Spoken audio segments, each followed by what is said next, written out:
Most notably, I believe it was one of the Swedes made a excellent run, knocked the opponent down, and his feet went right out from under him, and that was the end of him. But the Americans are out on the field just testing it, and it looks to be pretty stable. The ground seems to have absorbed a lot of the water that we got yesterday, because we got probably a good 4 or 5 centimeters of rain over a very short period of time, but it appears that it has soaked in, and hopefully our fighters will be able to run the taxes that they want to run and put on a good show for the crowd here and for you at home. So we're about 5 minutes out from the 10-on-10 competition. As I said, the sun is shining currently. There's broken cloud cover, but we're having a very nice day here. No rain as of yet. And beautiful castle top that we are on. The castle is, you can't see the outside of it from the live feed, is up on top of a very large bluff. And strangely, it is serviced by 3 huge escalators that both run up the hill and down the hill sometimes. I was on one of the escalators going down it. It was not running yesterday. I had several of the team members from Luxembourg, and they just made it to the bottom and jumped off the escalator, and it started running the opposite direction, so I got to ride it back up to the top and then come down the stairs. I have not seen a castle serviced by an escalator before. Have you, Eli? No, I've never seen escalators going up to the castle, dubbed the Stairway to Heaven by most fighters, I think. It certainly really helps with not dragging a whole suit of armor up on the hill, and it's quite nice. Well, unfortunately, the middle one has been out for a couple of days. I'm hoping they're working on it because dragging your equipment up and down the hill definitely takes a toll on you. It's just a warm-up. Just a warm-up, bro. It'll be right. And everybody is getting ready, looking very impressive, the size of the teams for everybody. And yeah, hopefully the mud does get dried up. Well, we've had several fighters out on the field, as I was just saying to our home audience here, testing the field, and they all seem to be pretty happy with it. It doesn't look nearly as slick as it was when you were out there fighting yesterday. Eli was competing for New Zealand in the 5-on-5, which I watched from the sidelines with Team Denmark. 5-on-5s were pretty damn fun. Now we have twice as many fighters in the same size list. So the competition actually runs a little bit different for you folks at home wondering why we have different categories for group fights. There's 5-on-5, 10-on-10, and 16-on-16. And they all play actually very differently, I think. Absolutely. As the size of the number of people go up, strategies change dramatically. And tomorrow you'll see the 16-on-16 competition between the United States, Spain, and France, where you'll see the most complex strategies run. The captains rapidly changing lines, rapidly matching weapons. You'll see fighters come on the field and change weapons to adapt to what their opponents are using. And a lot of people have said on different YouTube videos and things that this is just a brawl. There's no strategy. There is strategy. There's very, very great deal of strategy the thing on is, that field. If it was just a brawl, everybody would have a 50-50 chance of winning any given brawl at any given time. However, we do see certain teams perform a lot better than others despite having no particular physical advantage. Absolutely. So it clearly does come down to tactics, just as an example. Well, and a lot of this, too, is how well you know the other fighters on the team that you're on or the unit of that team that you're on. How much you get to fight together. Unfortunately, in the United States, due to the fact that we are handicapped by the great size of our country, we only get to fight together as a team really 2 or 3 times a year, and it makes it difficult. However, most of the people on these squads have been fighting together for a long period of time.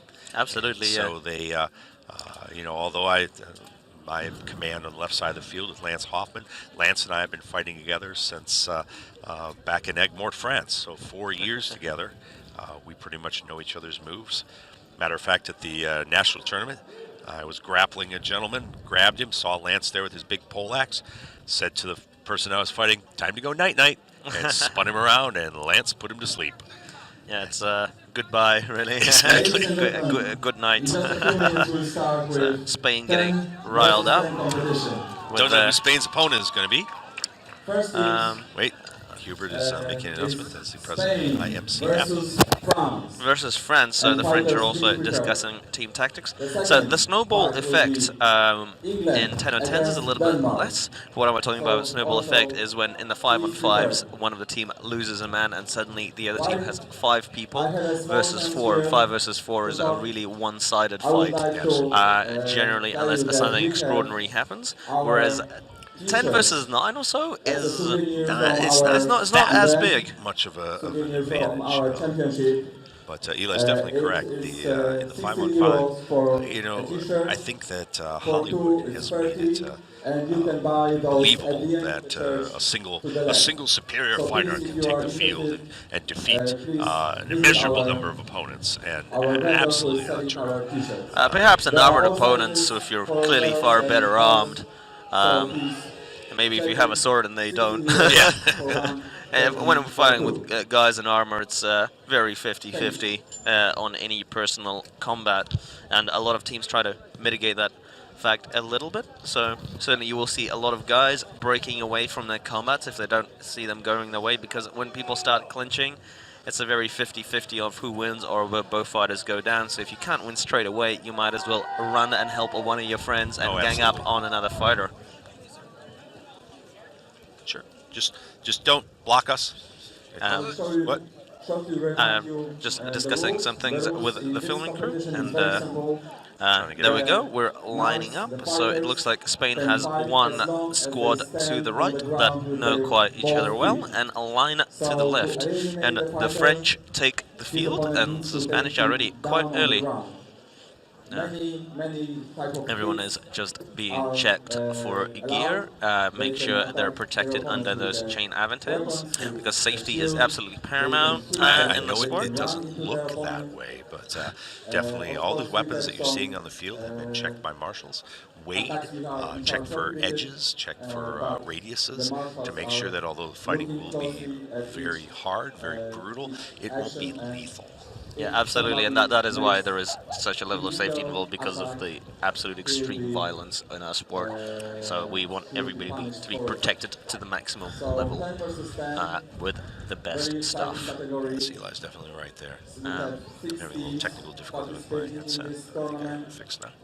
Well, I can hear you just fine, and I Okay, think yeah, that I was people cutting out, and now I can hear you much better, so this is much better. he is back, Yes, and not in black today. sort of the colors of freedom. That's right. Let it ring. All right, so we have the Spanish team. The Spanish team has come a long way in the last couple of years. I fought them in Belmonte and dropped 4 of them by myself. I don't think That's gonna happen. I would probably be able to do that today.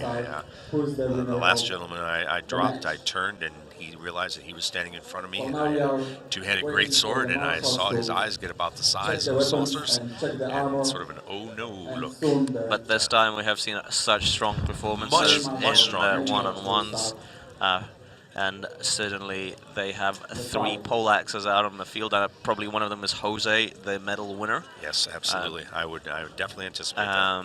From yesterday. So he certainly knows how to use it. He definitely does. Absolutely. Very talented with that poleaxe. And France is just getting their last fighters on the field. So they have 2, 5, 6, 7, 8, 9, maybe 1 or 2 more fighters on.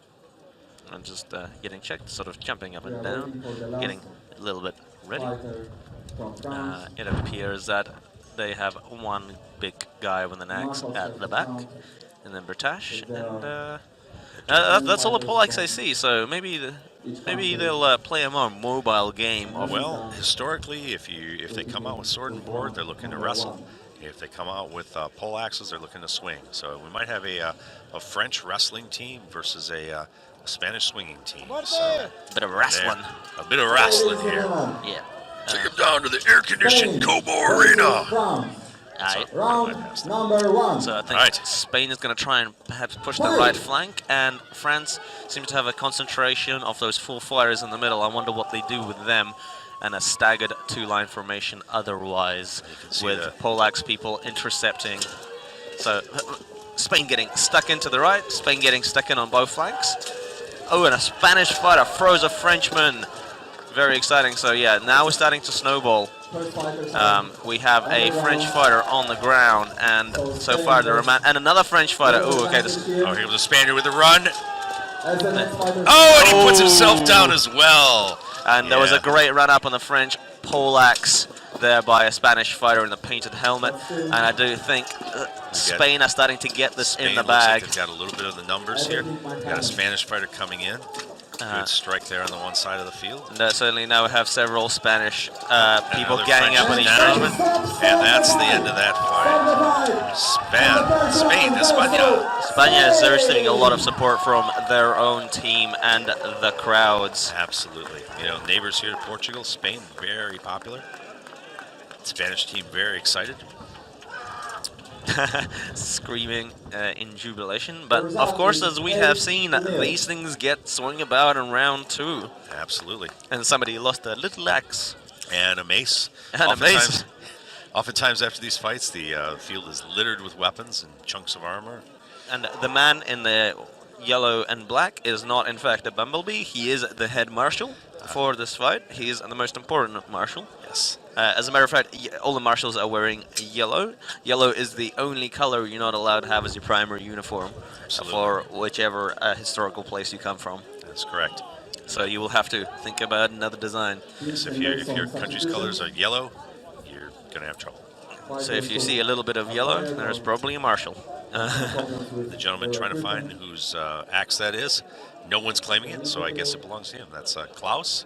I believe he's from the Netherlands, and so Klaus gets an axe. I believe it gets to the lost and He goes to found. lost and found.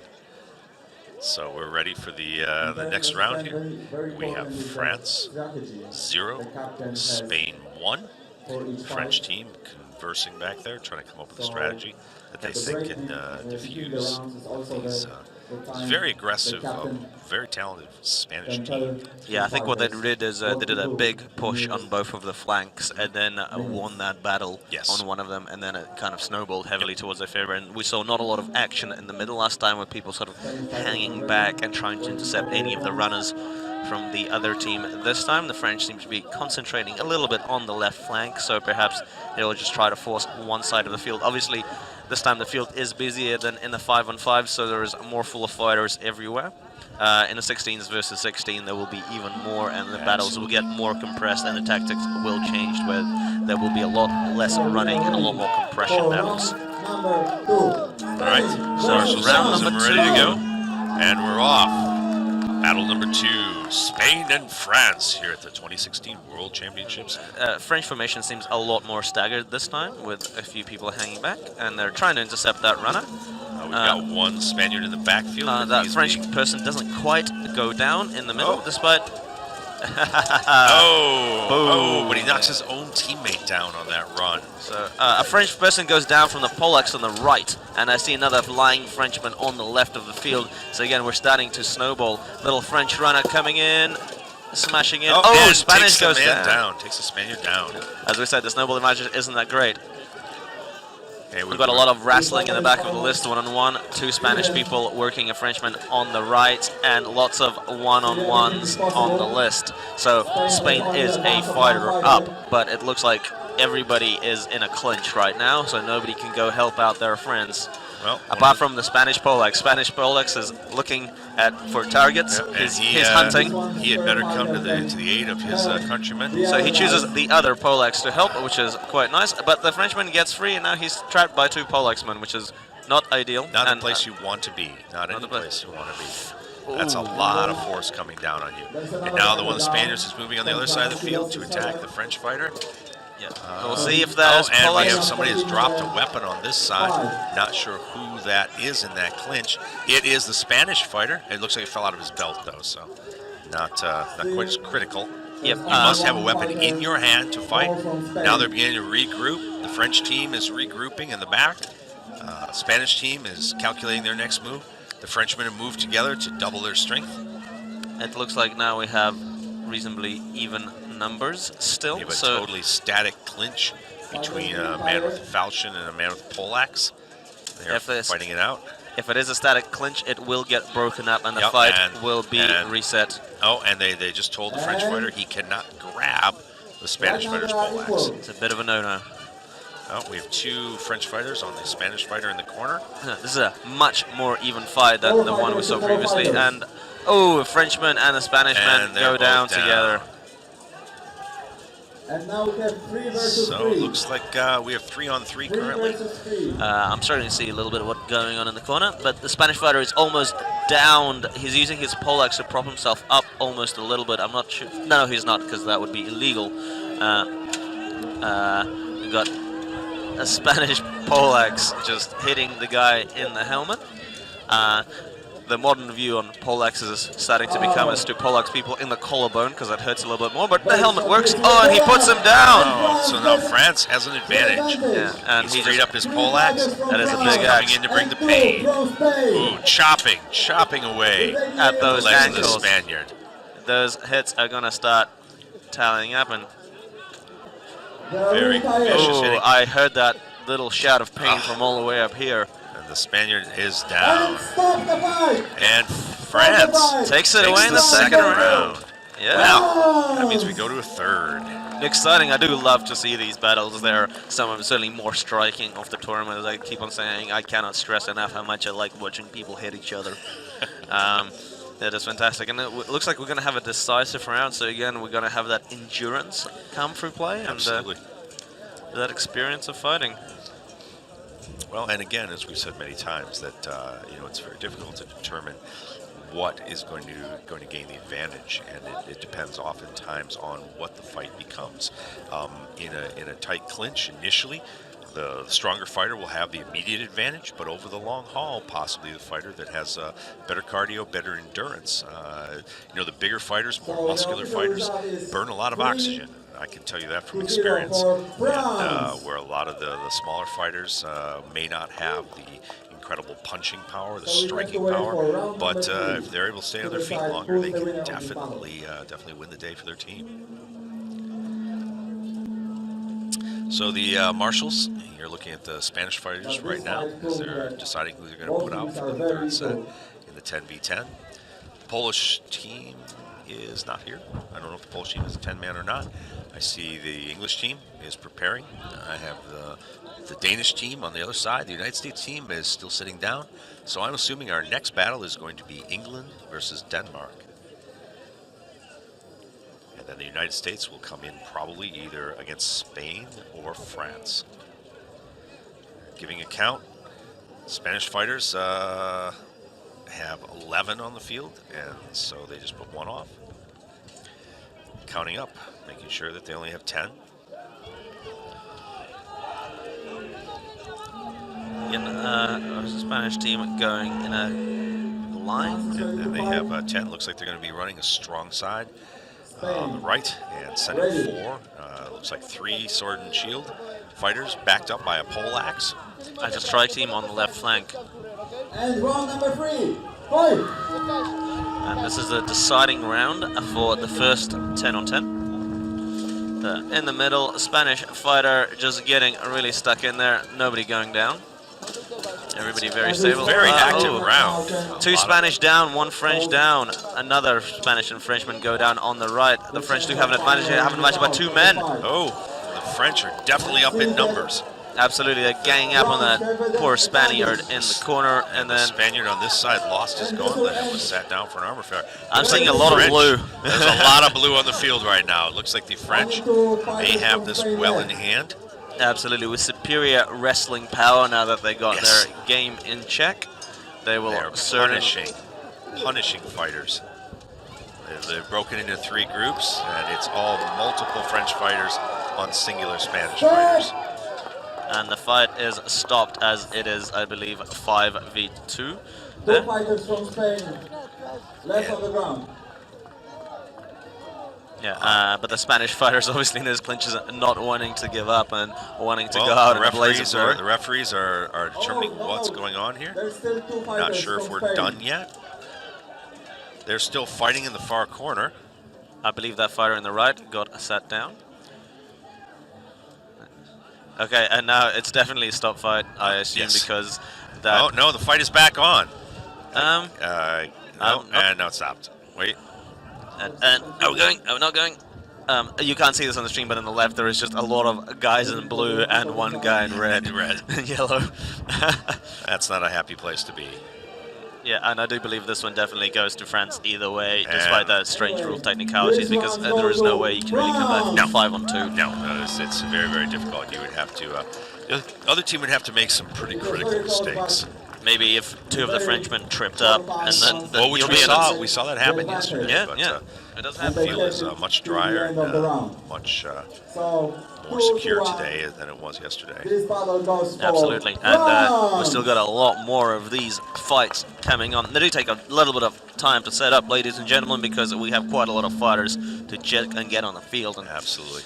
Now remember, the marshals have to check And every the one of the next fighters fight too is to make sure that they have England appropriate versus chin straps in their helmets, because Denmark. one of the worst things that can happen in a battle is to have your helmet fly off. And so we want to make sure that they're either anchored by a chin strap or anchored by a strap to the armor of the fighter.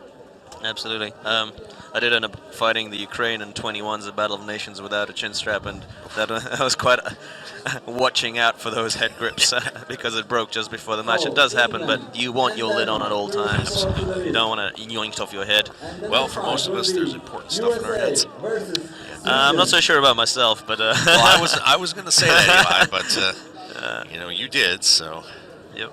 And we've got Battle Heritage versus Denmark. So as we've said, Denmark has been concentrating on their 10-on-10 side this year, and Battle Heritage is one of the stronger teams out there as well, certainly in the 5-on-5s, doing really well yesterday. And the Danish are leaping onto the field, so happy with their little axes. The axes are not little, the axes are huge. They kind of hurt. yes, yeah, the Danish team definitely very skilled with swinging the axes. They're very skilled, very good fighters. A lot of the Danish team are good friends of mine. I'm always pleased to see them. So, Yeah, and they just did have a big tournament there in Denmark a week ago, which was a fantastic event. So do go to events, check them out. So they're all still quite warm from that, I think. And Battle Heritage setting up on the other side. Yeah, Denmark shouting Danish things. The Danish people shouting Danish things. Yeah, Danish people shouting Danish things. It's very exciting. A bit of bro fist bumping. And their opponents, Team England. Yeah, England has those two striking gentlemen in the Eastern armor on the left that are quite distinct. They must be from Eastern England. They must be from Eastern England, quite right. And everybody else wearing the Battle Heritage surcoat for Team England. They do have one or two Polacks. No, they only have one Polacks, the English team, while the Dane do love their Daneaxes. As a matter of fact, nearly all I of the think team everyone are on they have 2 people with falchions, and the rest 3 people with falchions, 7 First round. people with Daneaxes. axes. England versus So, Denmark. Fight. Maybe they think they have to use them. So much like I used to play ice hockey, and the axe you can obviously use as a wrestling tool and to cross-check people in the face and bar people in the face. It's basically like bench pressing somebody's face away. Yes. It's good. Oh, Dane trips. Oh, Unlucky. he is not happy with that.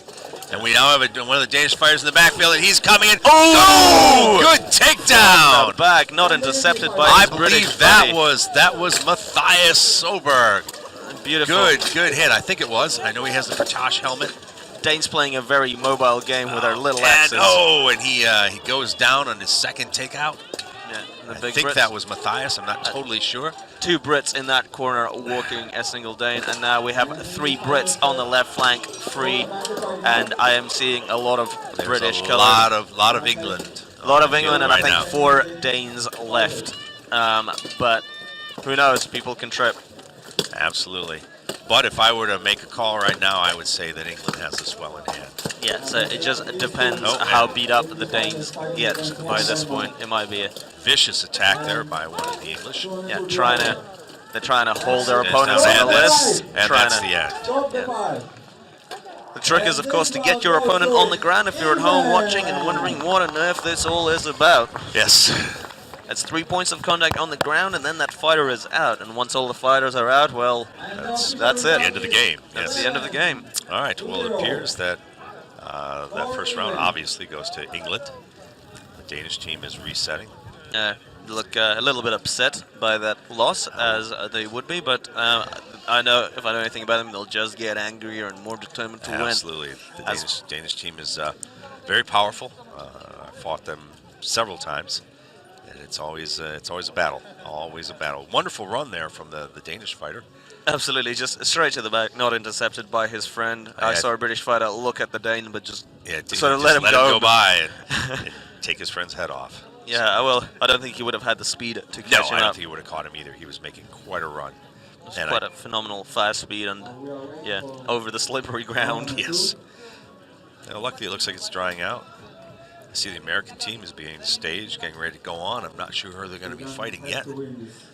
If I were to bet, I would say it is probably going to be, no, not Spain. Who do we have in the first match? Spain and... Spain and France. So France won well. that in the last 2 rounds. So again, everything to play for in the second round, as we saw in the last. All right, and here we go. Denmark versus England. England, the feathered chap in the middle, looking around.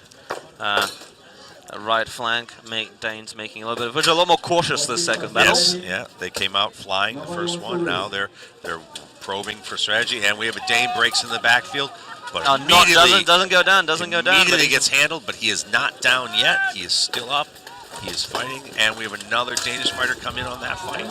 oh, a Brit goes down, and then the Dane who took him out gets taken out the same way by a Brit who was chasing him. Oh, it looks like Denmark is coming back strong here. Yeah. Oh, another good throw by Denmark.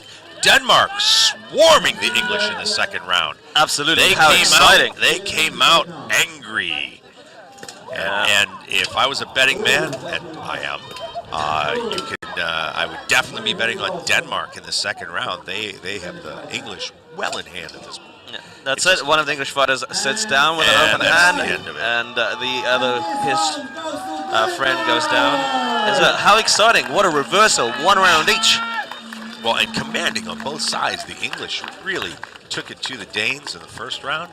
And now we have Denmark coming out in the second round and greatly attacking and capitalizing on all the mistakes that the English made, which there really weren't many, but they just really were in that fight, in it to win it, as we say. Absolutely. Well, England has been quite good at intercepting their runners in the first round, so I think they decided to change them up. But they did manage to sneak that little runner through. They did. To disrupt the formation, if nothing else, and he amazingly stayed up. Good which job staying on his feet. Pulled a lot of the fighters. One of the Danish fighters is swapping out his axe for a different axe. Them Danes and their Dane axes. And they don't call them Dane axes for nothing. That's true. That is very true.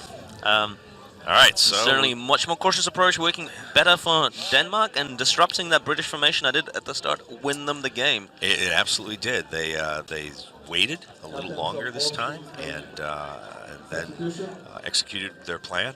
Absolutely, and it is a formation game because the helmet vision is quite restricted to sort of like T-Rex vision almost. Extremely restricted, yes. So if the most advantageous way to take somebody out is from behind or from the side, so you really have to rely in more busy battles on your buddies to the side to keep you protected. It's not like the 5-on-5 where everybody's looking around.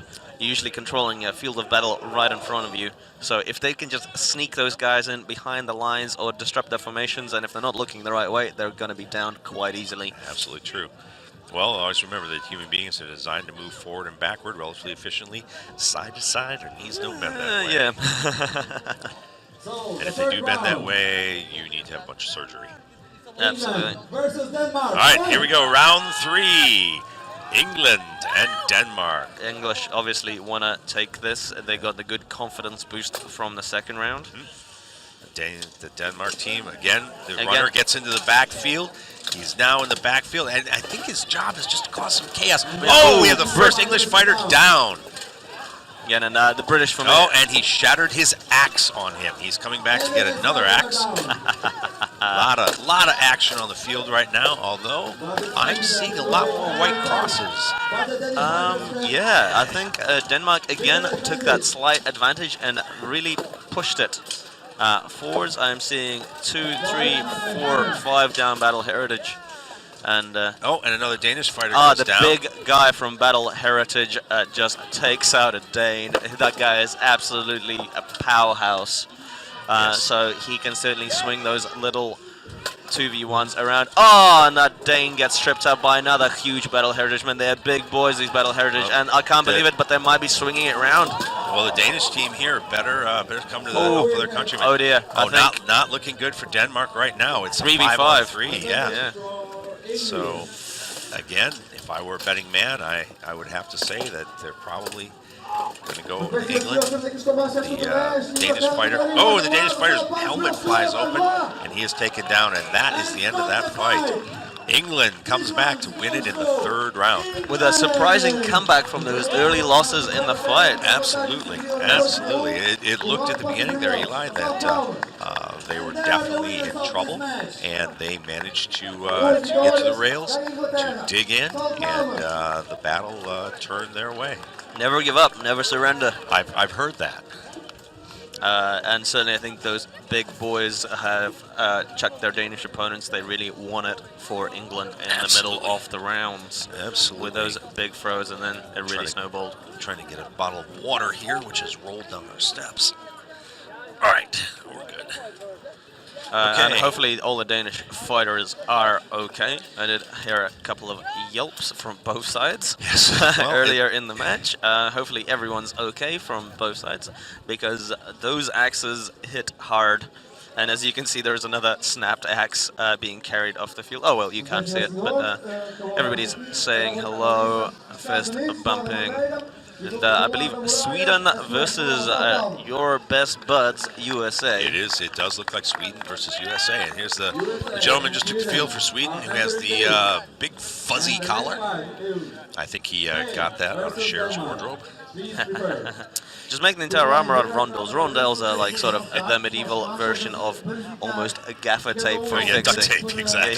Yeah. Well, that's twine. Twine is medieval duct tape, so that everything is lace and rondels. You have a gap, put a rondel in it. Yes. So the Swedish man has seemed to have made his Aventail entirely out of rondels, which is fantastic to see. It's quite a striking look, and there's nothing wrong with that. Well, and then after the battle, he can take them off and serve tea on them. Absolutely, like little platters. Maybe not in them because they do have holes. So, Team Sweden, first time competing with a 10 on 10, strong showing. Well, excellent that Sweden was able to get a 10 on 10 together. Yeah, they did very well in the 5 on 5s yesterday, as did the USA. And sort of the Swedish are quite large, stocky blokes. The USA are very tall, stocky blokes. Well, our 10 on 10 team is not quite the size, the sheer mass of our other teams. We went a little different direction on it this year. We've got a lot of our really fast guys on the team. Damien de Grazia, La Flecha, as he was named by the Spanish. Flecha? La Flecha means the arrow. Oh, not the flasher. No, not the Flecha. No. Damien is, he puts together charity events for children at Christmas and leads blind runners on marathons. So, very good gentleman. He's in the kettle hat in the center. United States team led by Eric Sarai in the center. He's telling his men, hold position, hold position. So what is the secret to USA's plans this year round? Well, has it been divulged to you? You Uh, have the insider knowledge. I am command staff of the United States, so yes, but I'm not going to divulge it right now. What you're seeing is Eric Sarai is commanding his troops in the center. They are holding their ground. Playing a very slow game, the US and Sweden cautiously looking forward, and they look almost a bit confused by what to do, Yeah. since the other guys don't move, which is always a little bit confusing. And sort of probing attacks on the right flank. Left flank Sweden is holding with the Vikings. All right. We've got and then that was one Dale Swedish Saran with that big axe. And Ooh. Dale Saran is chucks that runner. throws that man down like he was nothing. But and Dale does his patented flip move in the background. Fantastic. United States team has this Swedish team. That's a well in crossbar hand. with his. And a Swedish man running back to get the weapon. Well, actually, kind of worked out evenly with all that Yeah, with all action. that flying. But we got, I believe that is Eric Sarai, the team captain, out in the center, looking to see who he has to deal with. Doesn't want anyone to come in and take his team from a blindside run. I do believe USA has a slight advantage. Oh! And Eric swings so hard he loses his axe. It does happen. Sometimes things are a bit hard to hold up. So now we have a bit of a sort of pylon, but I do think... Swedish man goes down there with a good takedown on the flank, and I think this might spell certain doom for Sweden's first round. And the United States comes in to take the other Sweden. We have two 2-on-1s, and the last Swedish fighter goes down, and round to the United States of America. Well done, USA, but excellent show for Sweden. I really think that runner play they ran at the start has certainly took up 3 or 4 fighters for USA, but I didn't think they could quite capitalize on that formation disruption because... Absolutely. I thought it was going to go a little quicker than that. Dale Saran, 2 excellent takedowns, one with a hip toss, and the second with a move he's known for. He's the attorney for CrossFit International, and Gonna be a fit guy. extremely fit. He's about 5 foot 5 inches tall and 5 foot 5 inches wide. Just a little square. Very powerful man, ex-Marine, good fighter. Eric Sarai, team captain out here on the 10-on-10. He's a firefighter from Sacramento. Sort of certainly a sport attracts a lot of people from very active professions Yes, to it, definitely so. because it already helps with the lifestyle. Yep. I mean, I'm an academic. But yeah, certainly we have a lot of soldiers, firefighters. Yes, there's a great military presence on a lot of the teams. Both soldiers, we have several active duty soldiers on the United States team, and numerous retired serve their time. Policemen, firefighters. You can see Eric giving commands in the center of the field. And everything's set for round 2. Will it be another reversal, or will it go down for US as well? There we go. US and Sweden flags hanging next to each other. BFFs Yes. forever. And again, the United States team taking their time, measuring their opponent. Commands being given in the center. A bit more active this They're time. moving forward. Will Sweden be stumped by the stagger in US? And they're We've got, almost a lull of inactivity at the start, probably designed to disrupt their opponents into a foolhardy attack. On the left-hand side, we have Damien DeGrazia is looking, probing. On the right side, Balin and Randy Wrinkle. Randy's a very large man holding that rail. It'll be hard to get past him.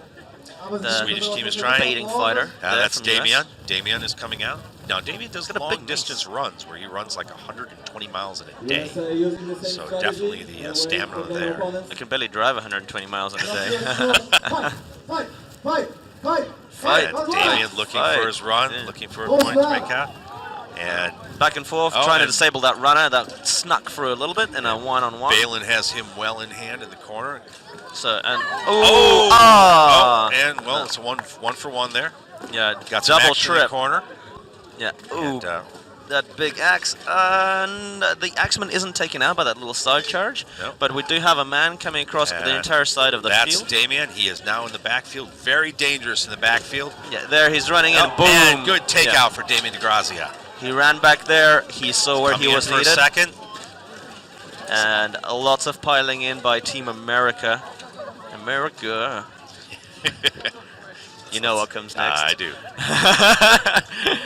All right. Team is regrouping now. They've got pretty much everyone trapped. Balin puts his man down, turns to help the fighter next to him. He's caught.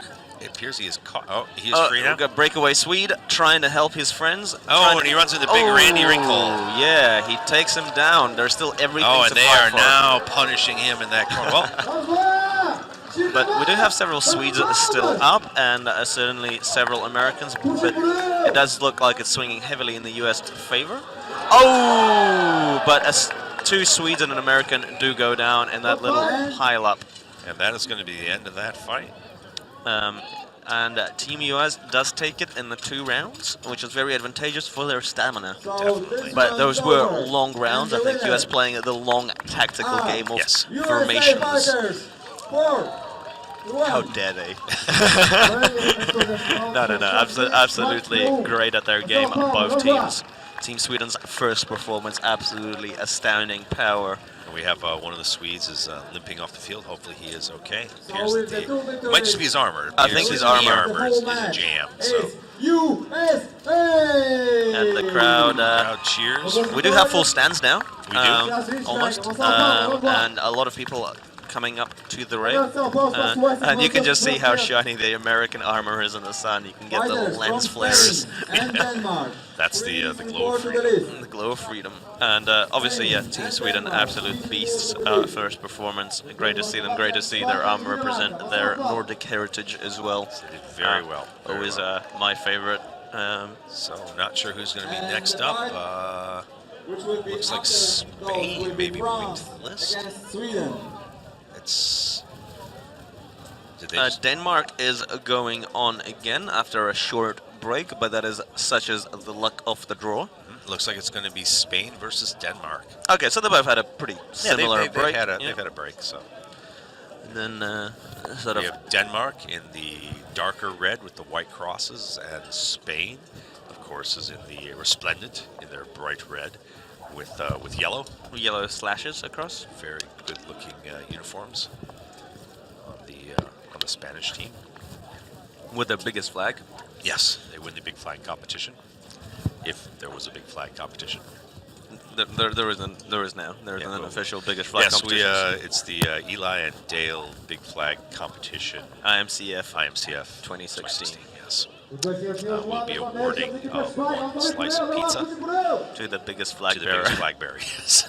Next year the prizes might be better. We hope to be here. It was a little hurried this year. So, all right. Well, we got a good crowd here. A lot of young people on the rail now.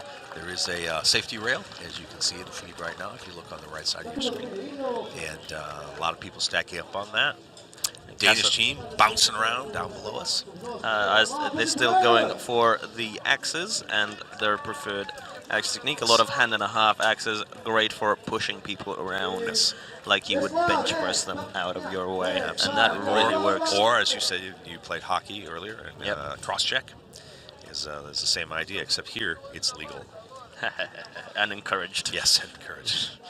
For reasons, and everyone's looking excited. Getting the crowd to cheer for Denmark. Spain standing again in the line with one guy hanging back.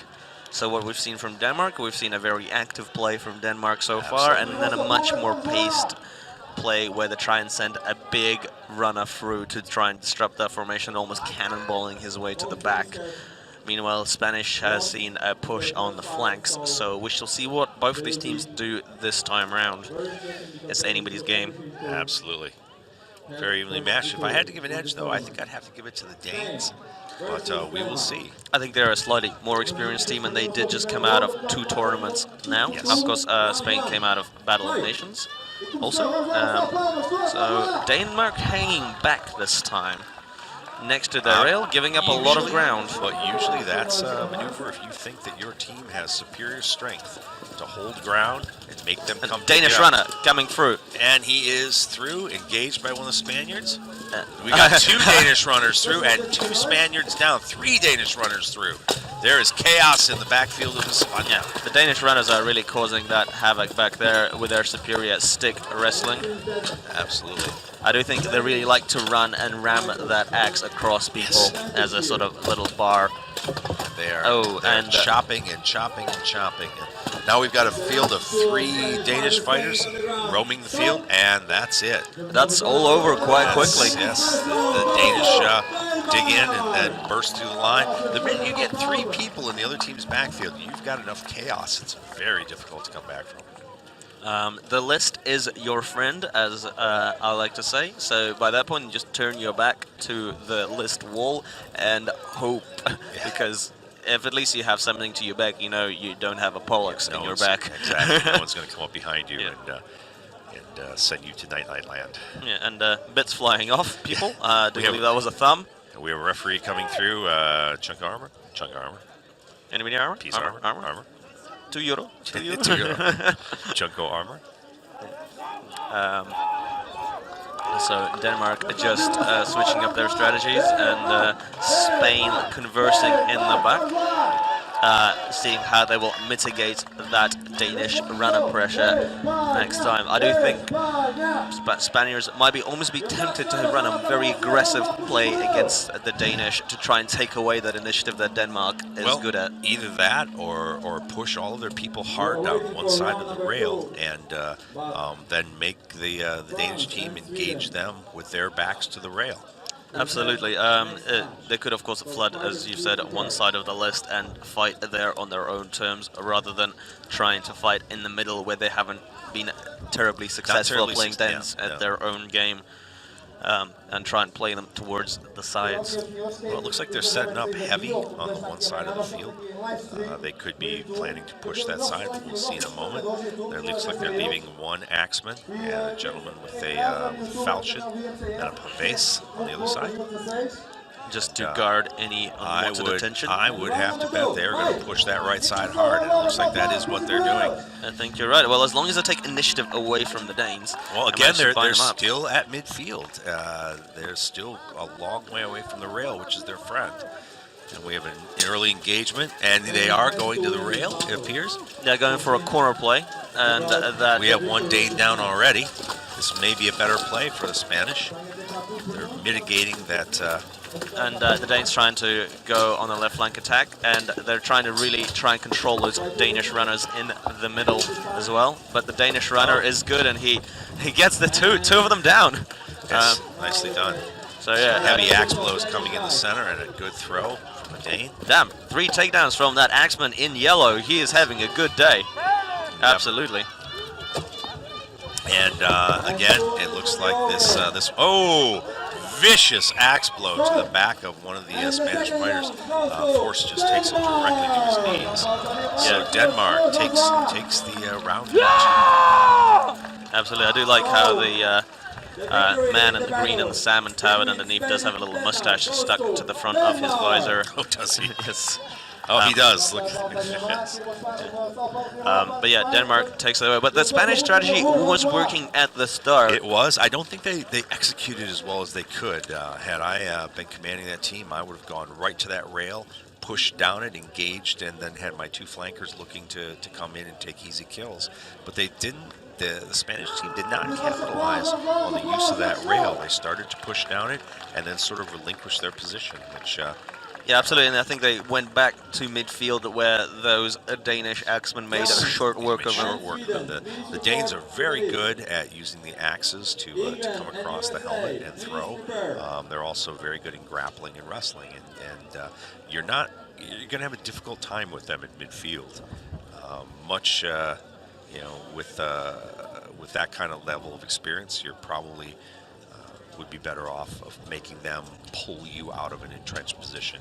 Because the general rule on an entrenched position is it takes 3 to take out 1 if they're entrenched, and that's a good way to wear your opponents down. Absolutely, and but also the Danish team, because of such a strong presence of axes, being on the list is also not the safest of options, where they can make short work of you as they hug and hit. So it's certainly a very flexible approach that I like from those. But Spanish team, obviously, very strong game against France there with the pushing. And here we'll be seeing France again versus Sweden. Again, this is Sweden's first appearance in the 10-on-10. France, old hands at this. France, one of the 3 teams here to field the 16 that will compete tomorrow. One with the United States and Spain.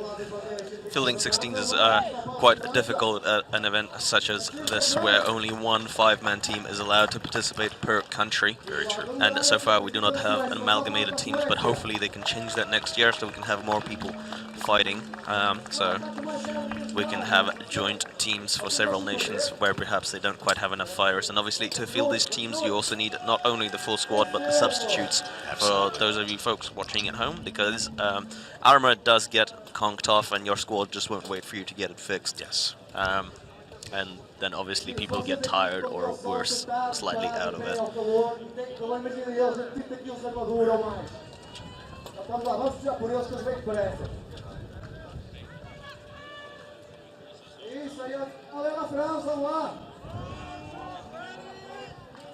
Fighters ready. Again, we have French people yelling, Round. well, French things.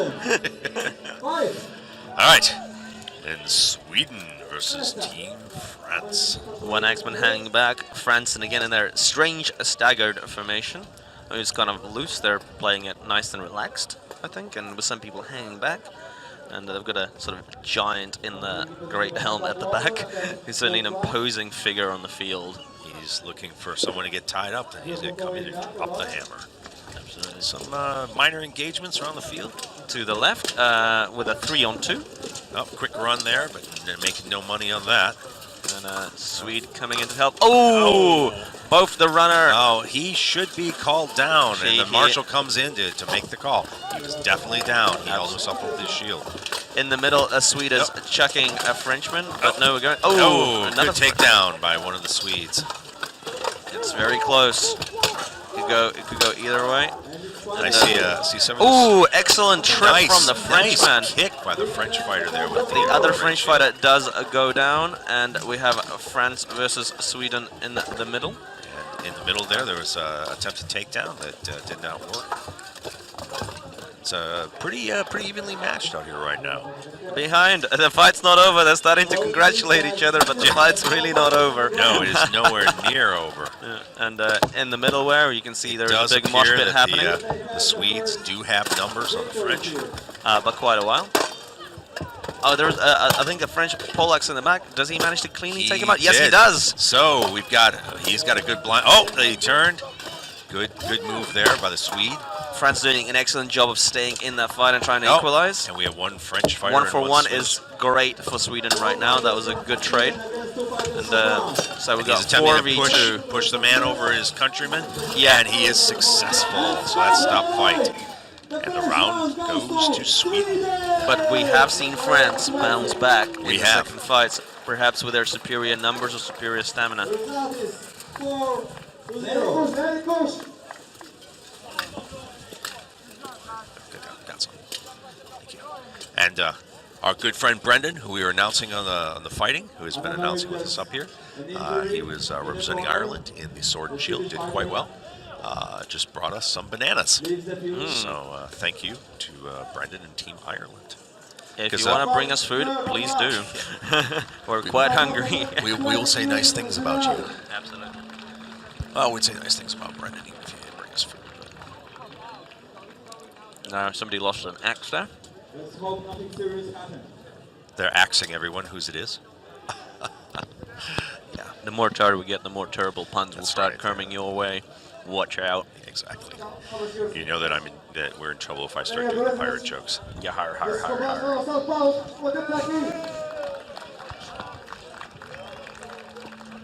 Here's just a preview of that.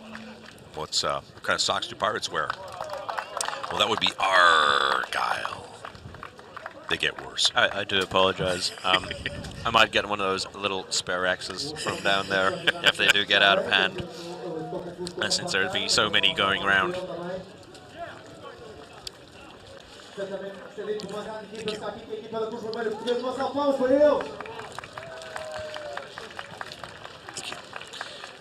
People are bringing us food. That's wonderful. We're up here in the booth. We're waiting with anticipation to see how France counteracts that Swedish game. France has brought in some more fighters in shinier gear, so perhaps they could be bringing more experienced fighters in the second round, and I certainly would hope that they would put out their strongest team in this round, which is going to be very decisive for their match.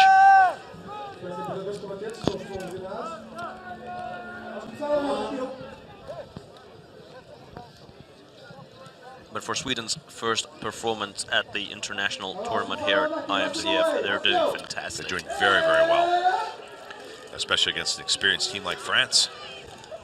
But a bit of a surprise, truthfully.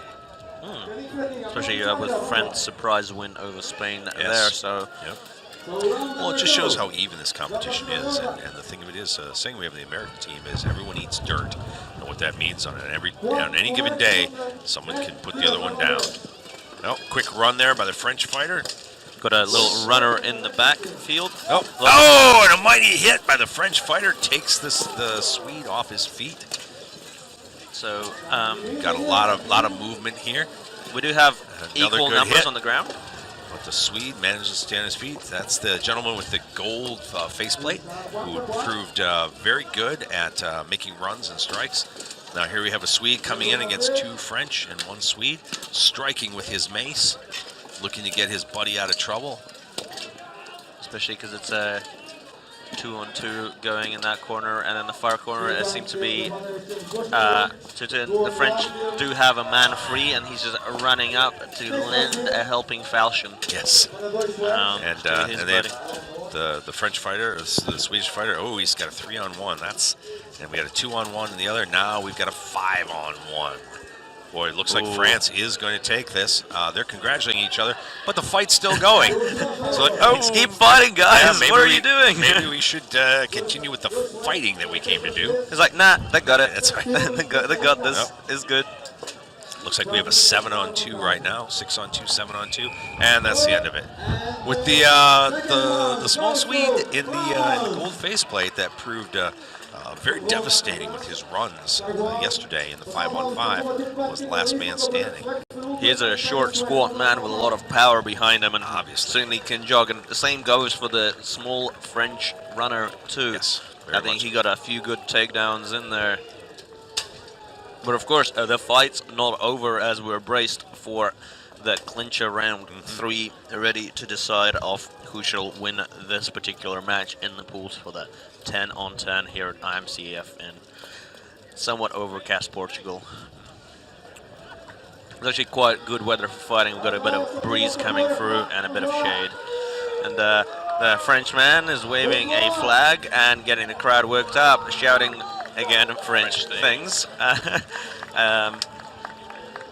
So the French do get very, very amped up, which is always great to see. Sweden just making a few personnel changes and switching out for some of their fresher fighters, because there was quite a lot of hugging in the last round, which is a little bit tiring on the squad. Definitely true, Eli. There was when it starts breaking down to the 1v1s out there, you've got a lot of energy being expended by your fighters. And you're going to want to make sure, check with each of your fighters, make sure that they're feeling fresh and ready to go, or at least not totally gassed. But let me tell you, by the end of one of these fights, your lungs are burning, your arms and shoulders are exhausted. Absolutely, as your body burns through the ATP resources, it Yes. starts respiring anaerobically after I think about 30 or 40 seconds. Yes. And then you get that anaerobic fitness coming in for you that everybody trains for, especially with things like CrossFit.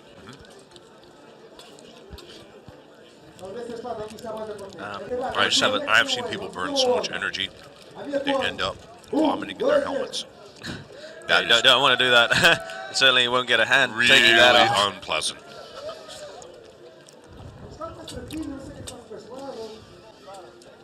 I think I've certainly crawled off the field at least once in a tournament where I just couldn't move afterwards, sort of rolling out of the side of the list and just kind of lying there for a bit.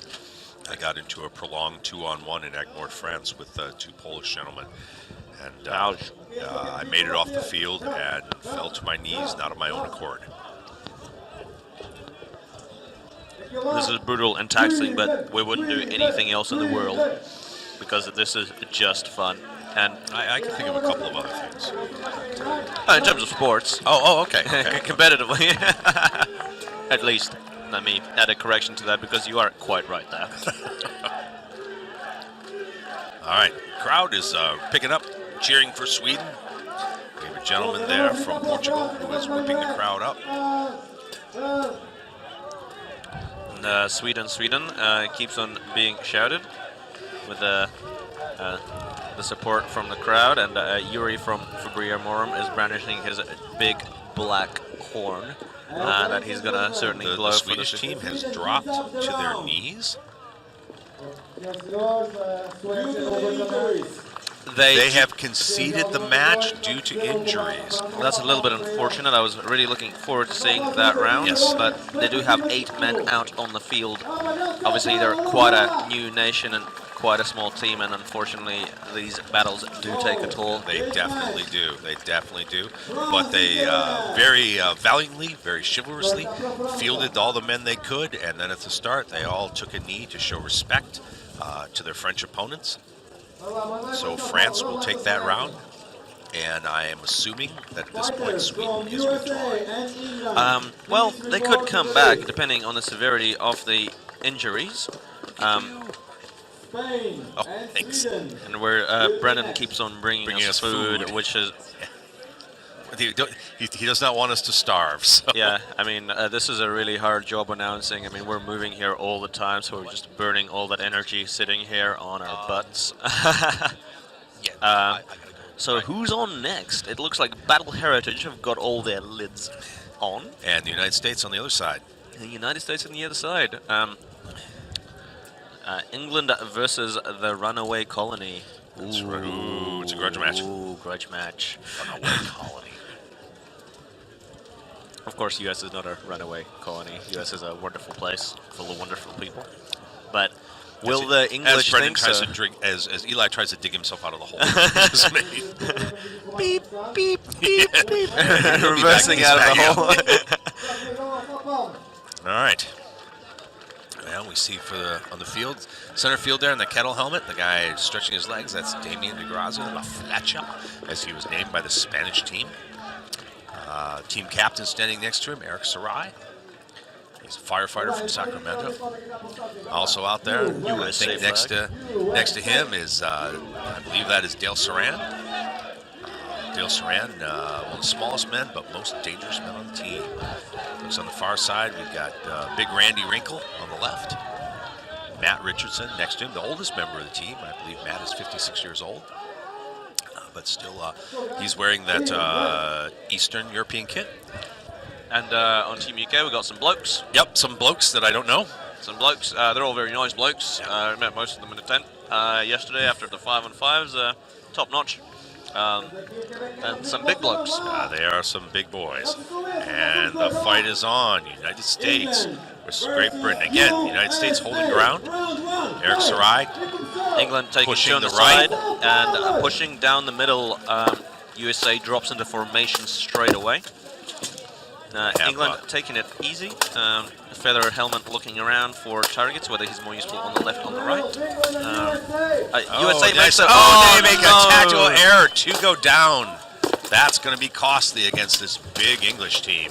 Yeah, certainly 2 American fighters tripping up like that is going to probably, unfortunately, set them quite far back. But we have seen teams come back from All right, Damian DeGrazia is still open. and an axe is stuck in an American fighter. Tries to get a quick takeout. I don't think this is going to go the way of the Americans. Another fighter down. I certainly we've got 2 Brits on the left flank. Good. And there's a big pile-in as people are just smashing into the list, which you can't see on stream, but it was a most impressive mosh pit going down on the right, and that US fighter just gets a little tap from behind. And that's the end of that fight. Very costly mistake right at the beginning for the United States. And I heard a large tink as I think something certainly broke. Yes, that was, I believe, that was Damian's rondelle that comes from the back of his helmet to protect the back of his neck was chopped completely from his armor. These guys are definitely hitting hard. A costly mistake there right at the beginning for the United States. They attempted to make a strong run and they got tangled up on it, and we lost 2 fighters immediately. And 20% disadvantage in a 10-on-10 is not good. Yeah, absolutely, and I do think those runners were slightly mitigated, and they got a little bit held up and a little bit disbalanced, and the ground is very muddy, and anybody certainly, it's super easy to slip in the medieval shoes that are mostly leather-soled. Yes. And, All right, well, let's see if they're able to take this back. They're checking one of the English fighter's shoes. I think he's just tying on a sabaton. Oh, tying on a sabaton, okay. Or Yeah, taking off a a sabaton. Perhaps it's the English Cinderella Sabatons story. yeah, it could be. And then he'll propose. Aww, you guys. I doubt that his feet smell as nice as Cinderella's. Probably not. Probably not. So I do He's think coming the uphill. marshal might be He's taken aback there by the Yeah. fire smell. Yeah, they could well be. But these things happen. Yep. Of course, the team does have a minimal. So he's got one Sabaton on and one Sabaton off, but he's ready to fight anyway. Excellent. He'll probably be running around to either the right or the left, depending on which way he goes, because he's unbalanced. And we're getting ready for round 2, United States versus England. Fight Marshall dashing out of the way quite quickly there. Yes, very dangerous to be out here. The English team coming forward very powerfully now. The United States team holding ground in that corner. England pushing the flanks, trying to get tangled up on there. Nothing happening much in the middle. Two go down One together. for one there. And the English team is fighting into the corners of the United States team. We've got a 2-on-1 on an English man at the back. Nothing really happening out there. Very slow, very cautious. Certainly that British bloke is holding those two guys at the back quite well. He's holding the poleaxe and being punched by the US man in the black helmet quite a lot. So they're really trying to get him down, and someone's succeeding. Oh, the US poleaxe is down in the corner there, but the Brit is not in that 2-on-1. Very surprising. The American runners get tangled up again. And slip. falls a second time. And I think England is taking this away. And beautiful takedown Big there. takedown. And the American runner gets seen and is not that effective. No. So he's just going to try and not hug those and big Damien guys. still manages to keep his feet, trying to cause some chaos, but I think, Ooh, and he does get one takedown. Absolutely. He just knew he had to keep on running around and going. And that is some pain coming on the American We have in some the corner. serious punishment over here in the corner. Boom. Boom. that is a lot of He poleaxe. is not giving up, however. Poleaxe strong. I believe that is Michael Johnson there. He is only 20 years old, one of the toughest men on the team. He will not give up. Over? He will not give up. We've got one American at the back versus 3 Brits, and we have 4 Brits versus 1 American in the corner. And Damien is still on his feet. But USA is just not giving up, No. despite ridiculous odds. It's really great to see. I hope they don't get injured. Oh, and Michael manages to throw them off. He is still on his feet. He is still fighting. And he stays on his feet through the entire fight. What a Definitely commendation there for the young man, Michael Johnson. And he is being congratulated by the English fighters. But that round does go to England. And that's England with 2 rounds winning the match against USA. And Klaus out there with a handful of maces. I did see the US poleaxeman drop a couple. Or one. I don't know. How many maces do you bring to a fight? Usually a bouquet. A bouquet of maces. A bouquet of maces. You fancy a boy or girl you like? Bring him a bouquet of maces. That's right. They'll really love you long time. Yes. And Having a little next bit of trouble up, with my headset here. there is some attention from the medics on Team US. Hopefully, it's nothing too serious. Certainly, everybody limps off the field. It looks like France versus the world. Somebody else? I can't quite see. All our fighters have lids off, but we do have a few more exciting fights left for you, so stay tuned. Watch us at work, watch us at home, watch us in your parents' basement. And all of this is uploaded every night to YouTube. And if you search on IMCF 2016 World Championships, you can watch the entire day's fighting and listen to Eli and I make bad jokes.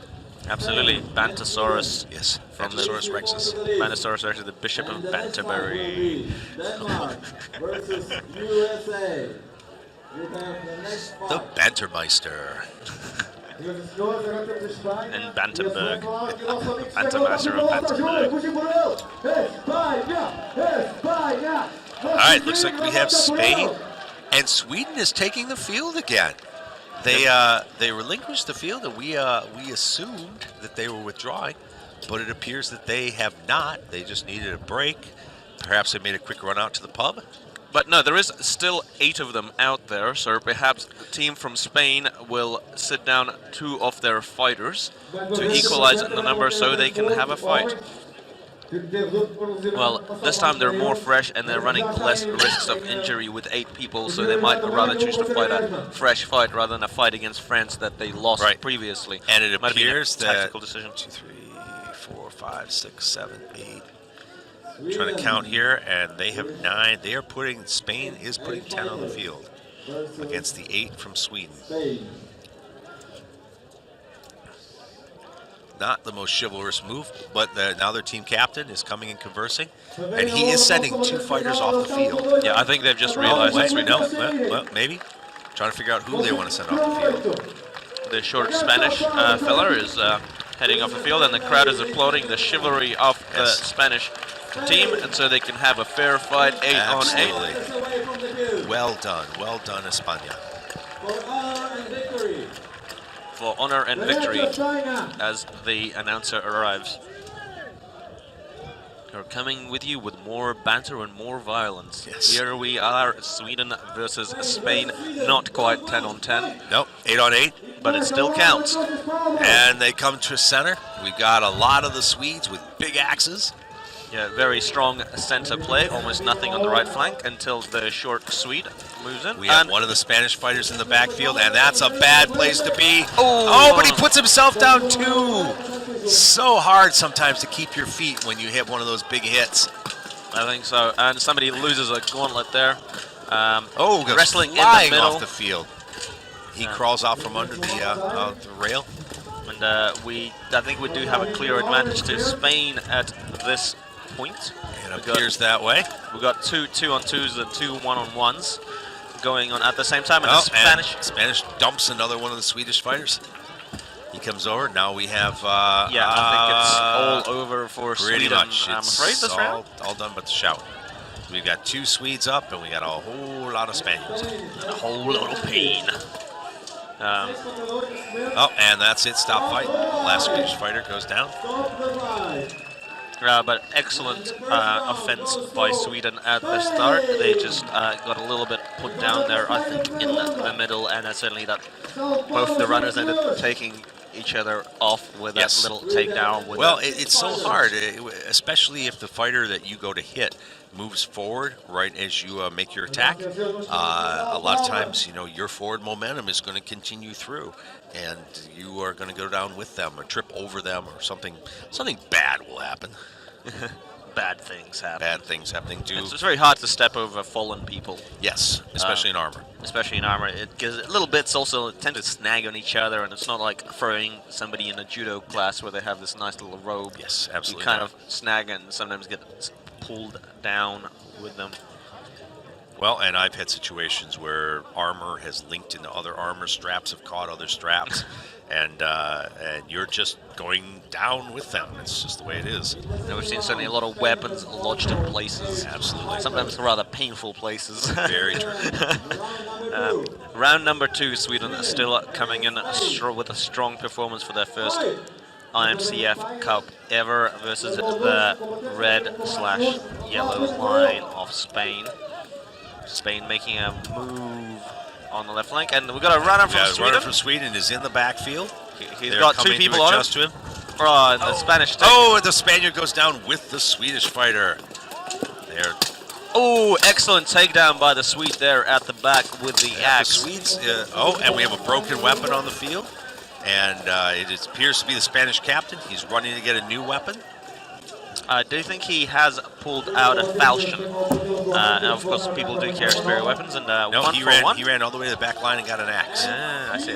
Here he is coming in. And he gets taken down. The Swede doesn't, and Sweden takes the second round.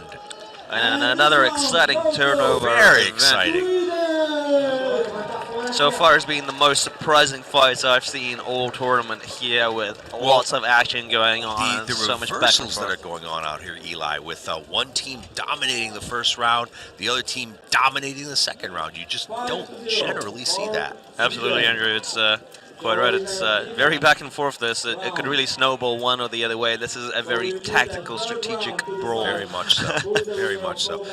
The strategy seems to really be working for many of the teams, though, is to cause chaos in that backfield. Especially if you disrupt that formation, your side will lose. Yep. It's all about formations, much like actual medieval warfare. If your regiment loses its structure, your guys You're are in deep trouble. goners. You're in deep trouble. And so we've seen mostly the teams that are able to put 1, 2, 3 people in the backfield, such as Denmark did, causes some serious chaos for the other team. Spain still coming out there with 8 fighters. Definitely kudos to Spain. They have the right to have 10, but they have decided that they will run with 8 to make it a fair fight for Sweden. Sweden bravely soldiering on. They have no replacements yet left. These 8 men here have to fight every single fight, no matter how long it goes, no matter how gassed they are. And here they go. This is round number 3. Spain 1, Sweden 1. Again, Let's strong see what center happens presence here. from Sweden, breaking off into pairs. And then, Oh, a quick takedown from a leg sweep. Nicely done. And we have one of the Swedes in the backfield. Second Swede in the backfield. none of the runners are going down. Oh, a Spanish guy nice goes takedown down. by the Swede. So very equal. Oh, the runner doesn't quite manage to catch the Swede at the back. And in the middle, we've got a Spanish man And taking another down the Spaniard poleaxe. down. There, we are still pretty even though, and one of the Swedes is down. So we got the Spanish are up by a One one-man man at advantage. this point, but that could change very quickly. Again, mutual takedowns on the left flank, and a Spanish man takes down a Swede. So I think Oh, they are up by Spain. 2. Oh, Yeah. they are now up by 3. This They keep not on winning. looking good, and that's the end of the fight. Spain. Oh, and a hit after the whistle, but oh, you can stop now. It's all done.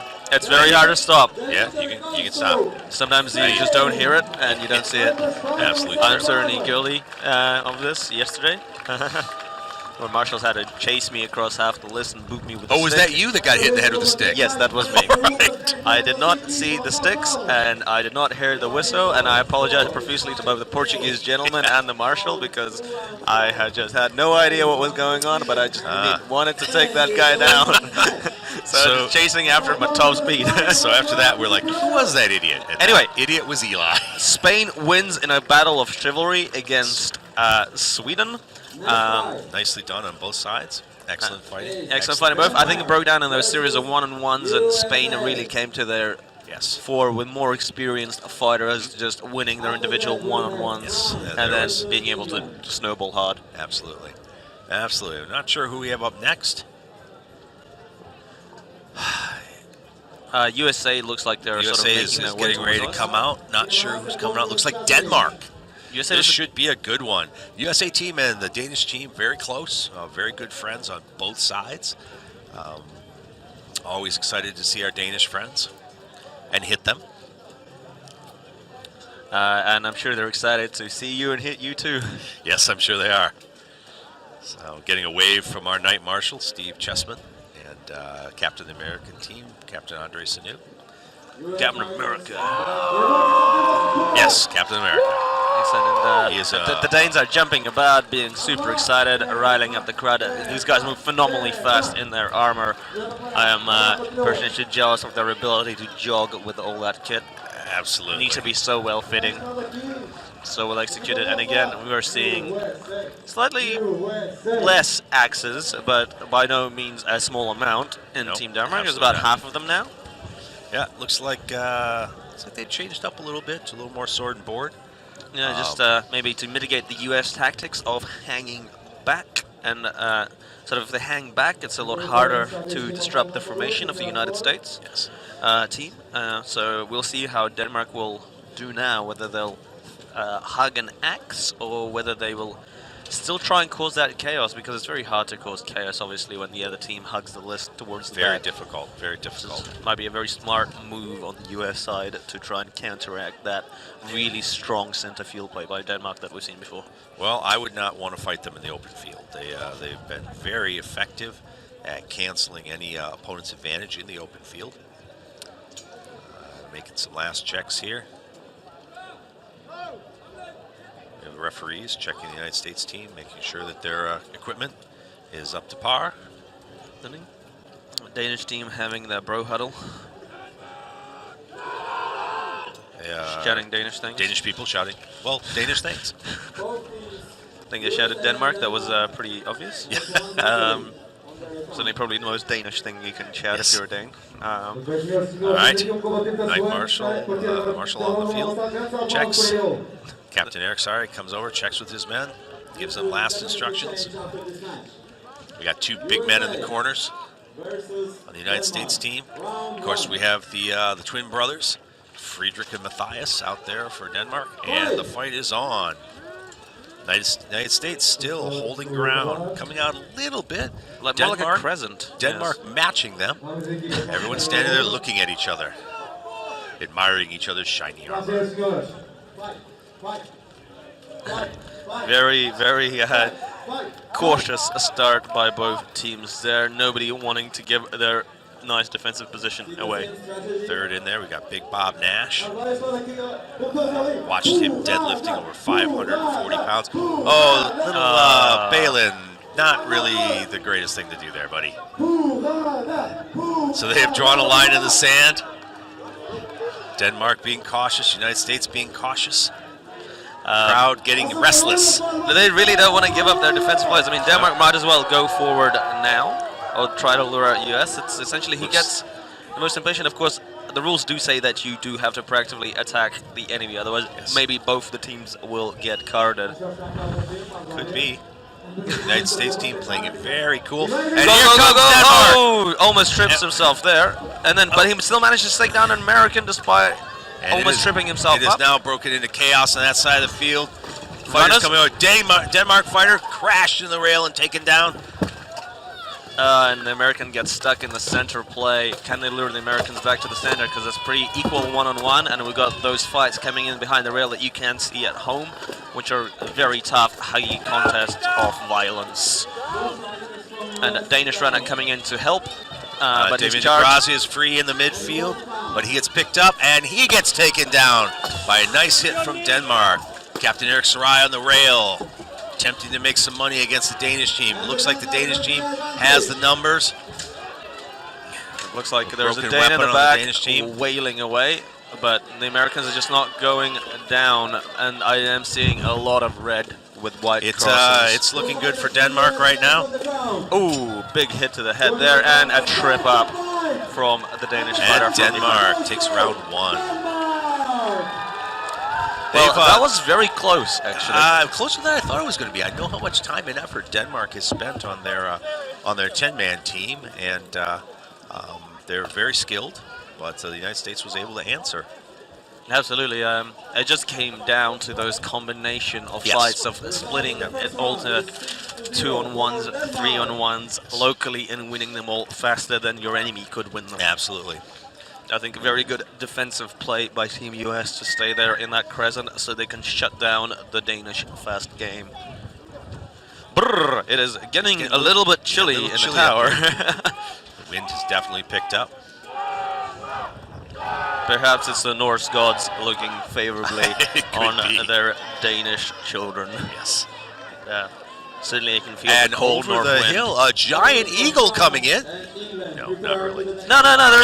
There's a little bird. It's sort of struggling a little bit against the wind. Against the wind. But we're going to probably count that as a good omen for Team US. For Team USA. Obviously, Team US a big fan of the eagle emblems on their shield. I think that's probably from the Screaming Eagles Club. The Screaming Eagles, or the Striking Eagles, are our 5-5 team. This team that is on the field right now are the Lionhearts. How Each exciting. one of the United States teams has a moniker. So we have the Lionhearts, the United States, and they are battling against Denmark.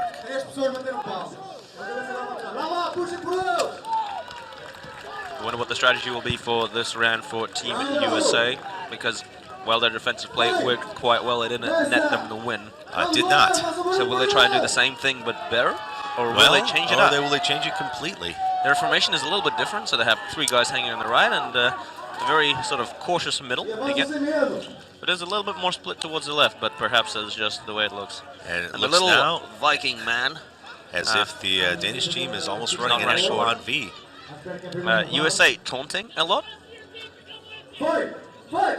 Fight! A lot of taunting from the US team. They really, really want to lure the Danes into that crescent of death. That is correct. And the runner does get through. He's not pulled down. Not And yet. we've got some chaos in the backfield here. Ooh, and the yes. United States fighter puts the Denmark fighter down. We've got 2 runners in the backfield now. 3 in the Danish backfield. Very difficult. Oh, and he... Yeah, there's a tap to the ankle, and eventually the American goes down, disbalanced by armor. It's very hard to stay up with all that top-heavy balance if you're Still very static on the right side. We got Big Randy Wrinkle over there. And Matthew Richardson gonna get some help. looking pretty even. Big push on the right flank. This might win them the round with Team USA. But I think... I don't know. We've got not that many on the left has now. the numbers right now. Still looking Unfortunately, pretty it good goes- for Denmark. Looking And towards that's the Denmark. end of that. And Denmark Net takes serve the victory. round for the United States of America. Congratulations, my friends from Denmark. Absolutely well-deserved win. Good job. All the teams are our favorite. Your team is our favorite team. Well, it's such a brotherhood out here. You know, we can be on the field hitting each other with axes in the head 1 minute and then clasping each other on the back the next minute. Absolutely, and some banter being exchanged, as always. It's all about the banter. Captain congratulating over here. the Danish team That, and their opponents on the I believe field. that is Evan Ringo over there with his helmet off. Luckily, his head is not still in it.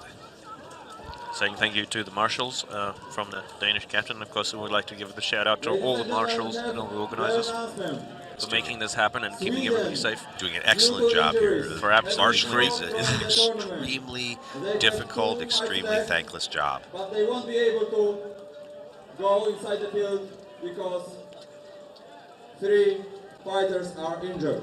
I believe So Sweden, due to injuries, withdraw from. I believe Oh, Sweden Sweden is withdrawing has against withdrawn. UK because they now have 3 injured fighters, which I think spells doom on their squad. But Team UK is still showing up as a formality for the battle ahead that would have taken place. So, despite their valiant effort, Team Sweden is going to have to concede due to injuries. But instead, they get to fight the French. That never Yes. happened before. This might take a long time, Eli. I Might don't know, man. could take 100 years. Yeah, sort of. Might be here a while, folks. So France And our New Zealand friend who's up here in the booth just showing his appreciation for my commentary. Sort of. He lifted his hands. You know.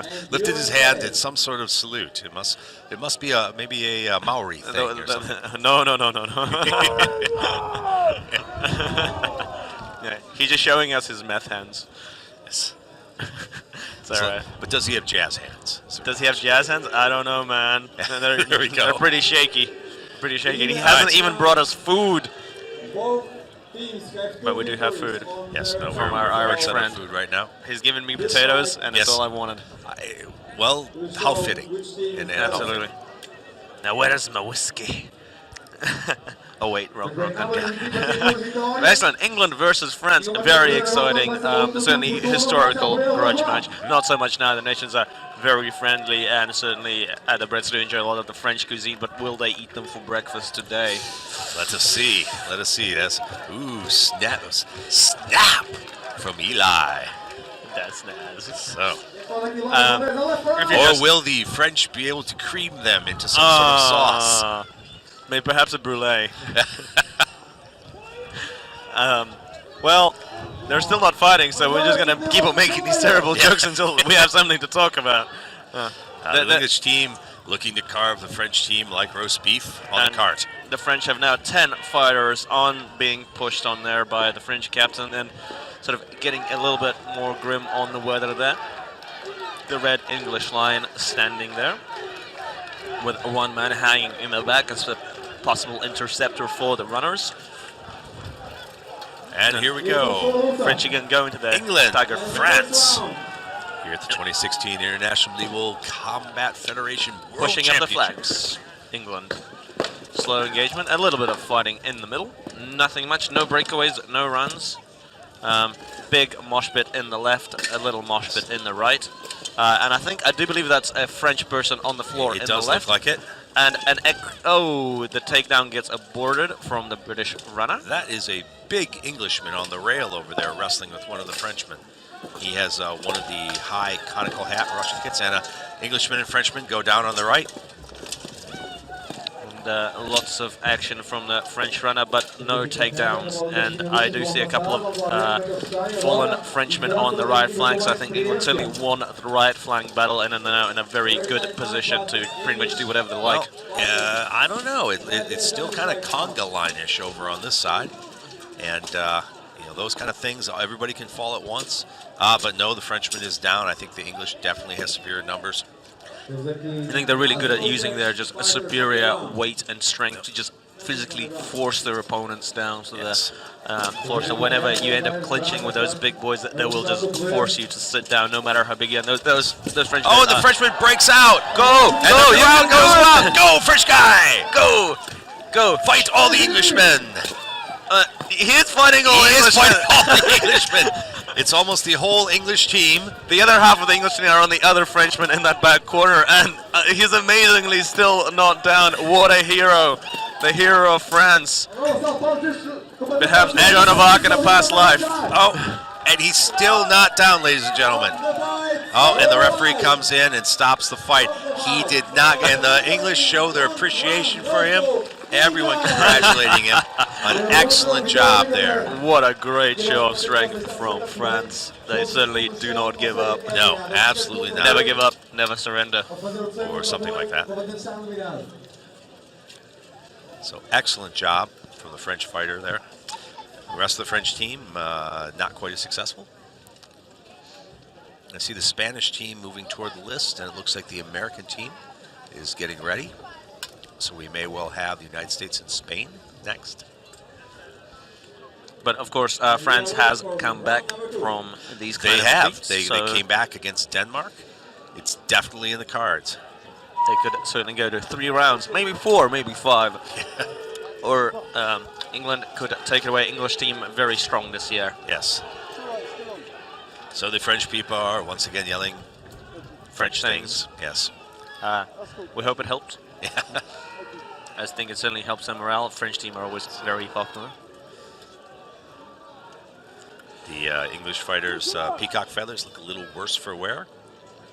People do tend to target things like that if you Yes. do wear a plume, which is actually kind of useful because it means they're not hitting your head, they're hitting your feathers. Right. Do you think Well, he got his feathers ruffled in the last round? Oh, yes. I think you're probably correct there, Eli. Well. The terrible jokes continue Yes. as we wait for the French to get ready. Now, large French man enters the list. Number 2. And the French runner there in the middle, the hero from the last round, is looking pumped up to get some more action Yes. right there. All right. Getting a final count from our head marshal. England is ready. France is ready. And the fight is on. France moving out a little quicker this time.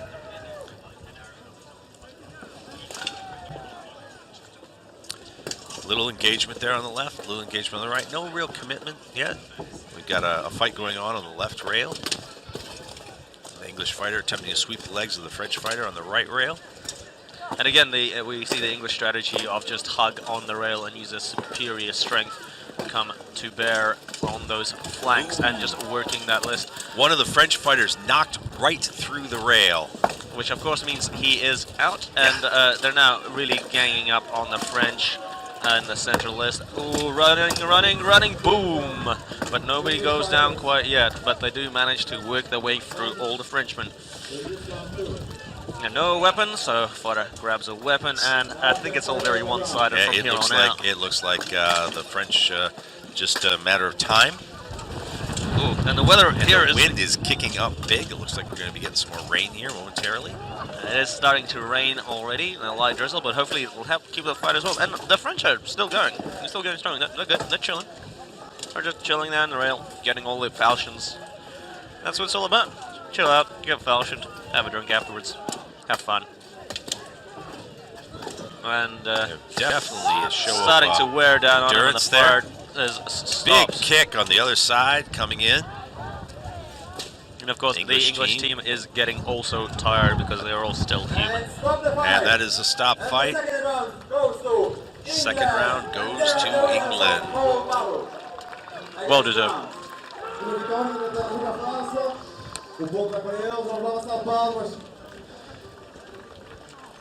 British fighters spinning around out there. Little dance action. Yelling English thing. So England remains unbeatable in this tournament.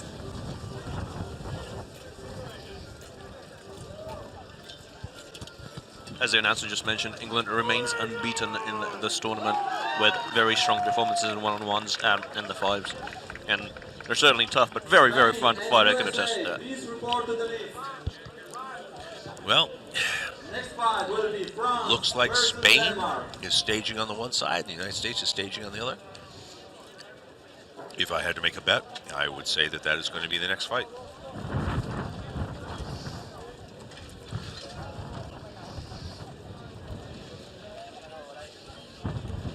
The Norse wind is coming.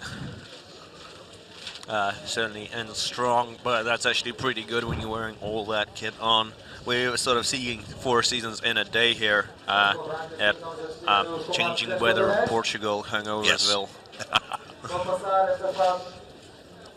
But it is an absolutely fantastic spectacle to come and watch these fights. Follow us on the IMCF Facebook. Let us know what you think of the fighting so far, of the castle, of the weather, of what you're eating, how your day went. We'd love to hear from you, you know. What you had for lunch, you know. Yeah, for lunch. You never call anymore. We never talk. You, yeah, that's you. I'm talking to you. You're listening. I know who you are. Call me. Eli's a little needy. Not going to, Why won't you call me? that might have something to do with it. All right.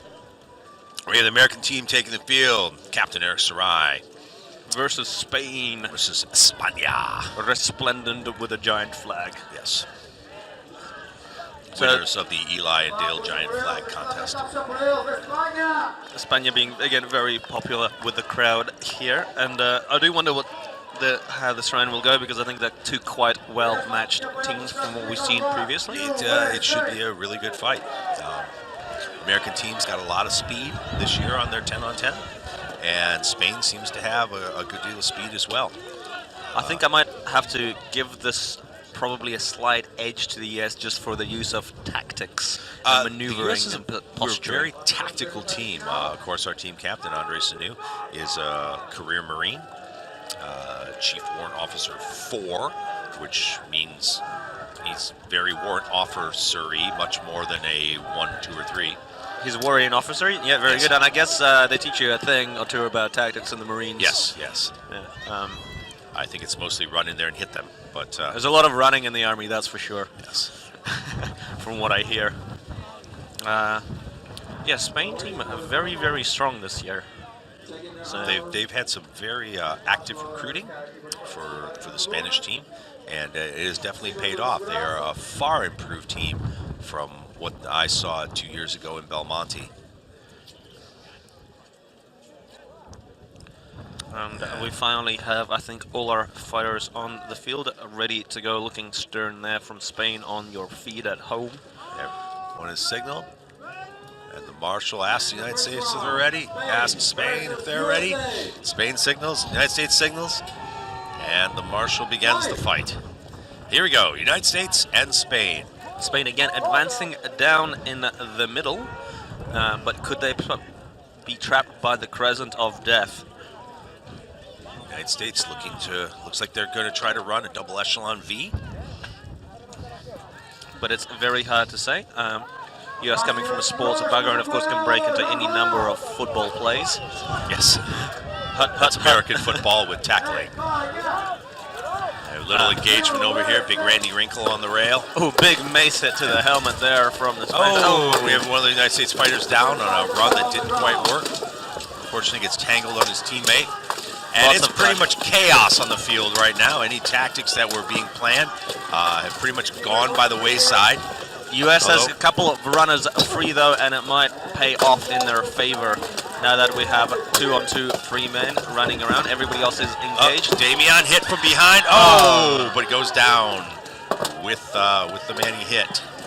There is a free Spanish fighter, and I don't think the Spanish outnumber the United States team currently, and they've It just does downed look another like one they on the have a rail. one-man advantage, maybe two-man advantage at this point. Perhaps if the US fighter on the other side of the list, you're not seeing If down Randy his can come opponent. through and win that fight, he might be able to break free, but it's not looking good. And there is 4 Spanish men on that one fighter, and the Spanish man is getting help from his friend from across the list. Certainly Now a disabling 2-on-1. the US fighter. Well, if the US fighter can throw them both and maybe take out a couple of other guys. Well, Randy's big enough. He's a big boy from Texas. Definitely a very powerful fighter, and Randy goes down, and that is the end of that fight. Excellent round fought by both teams, but it looks like Spain was king of the chaos. Yes, that quickly devolved into a Mongolian cluster something. With A cluster yurt. A cluster yurt. Yeah, there we go. Oh yeah, it was a cluster yurt. Bork. Bork. In Sweden? Yeah, and announcing for our Swedish friends, bork. Bork, Swedish. I can US, get away we with love that. you. My family's Swedish, so. Well, after that in-depth analysis, the teams are resetting. So, All right, we have Steve Cumby helping Big Randy Wrinkle off the field. I think he got a bit falchion there and has got his lid off. And the Spanish fighter's coming over to check to make sure he is okay. Just wants to see if he is all right. That's the kind of chivalry we see in this sport, ladies and gentlemen. We're fighting hard out there, but I have never in my time, in my 4 years doing this with the United States team, ever been mad at any one of my opponents. Usually if they take me down, I congratulate them on a good move, and if I take them down, they do the same. And if somebody performs something illegal on you, it's usually because of a mistake. So, you always just chat about it later, and it's all good. Yes.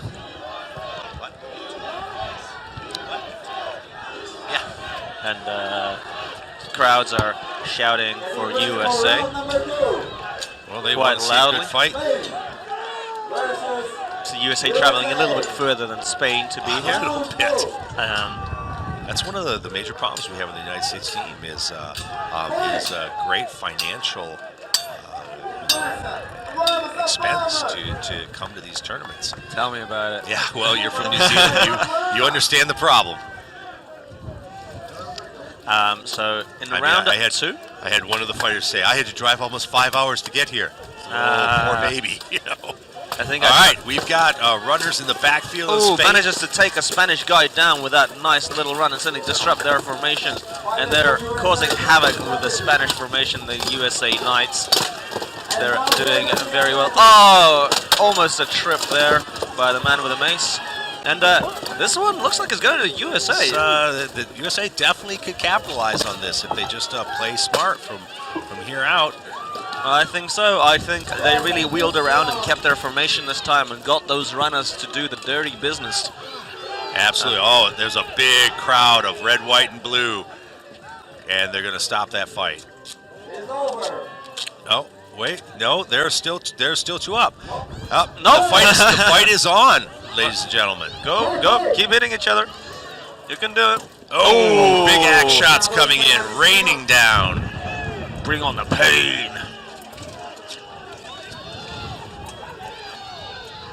And again, great resilience from the last fighters as we keep on seeing. And round 2 goes to the United States of America. And an excellent reversal, I think. Yes. very tactical decision there to let those Spanish guys in and send those runners through. Yeah, we are generally seeing that 3 runners in the opponent's backfield pretty much clinches you the win. Absolutely, it's all highly positional, a mobile game here in the 10-on-10s. He can of course be king of the chaos. Yes. Now that first one, that devolved into That's probably the most brawl we've seen that's so the most far. brawl we've seen, yeah. But the second one, a lot more tactical fight. The United States team held very closely to their form. I see Captain Andre Sanu down there shouting directions to his commander on the field, which is Eric Sarai, in the gleaming Griffin helmet in the center and the shield. Red trimmed blue shield with white stars. He's a member of the European Union, Yeah. but he is also the shiniest, therefore he is the most captain. Yes, he's the most captain-y. That's actually how we choose captains. Everyone shows up, and the one who blinds the other ones the most. The last one to look away is captain. And it looks like he almost has a maple leaf on his back. Almost Canadian.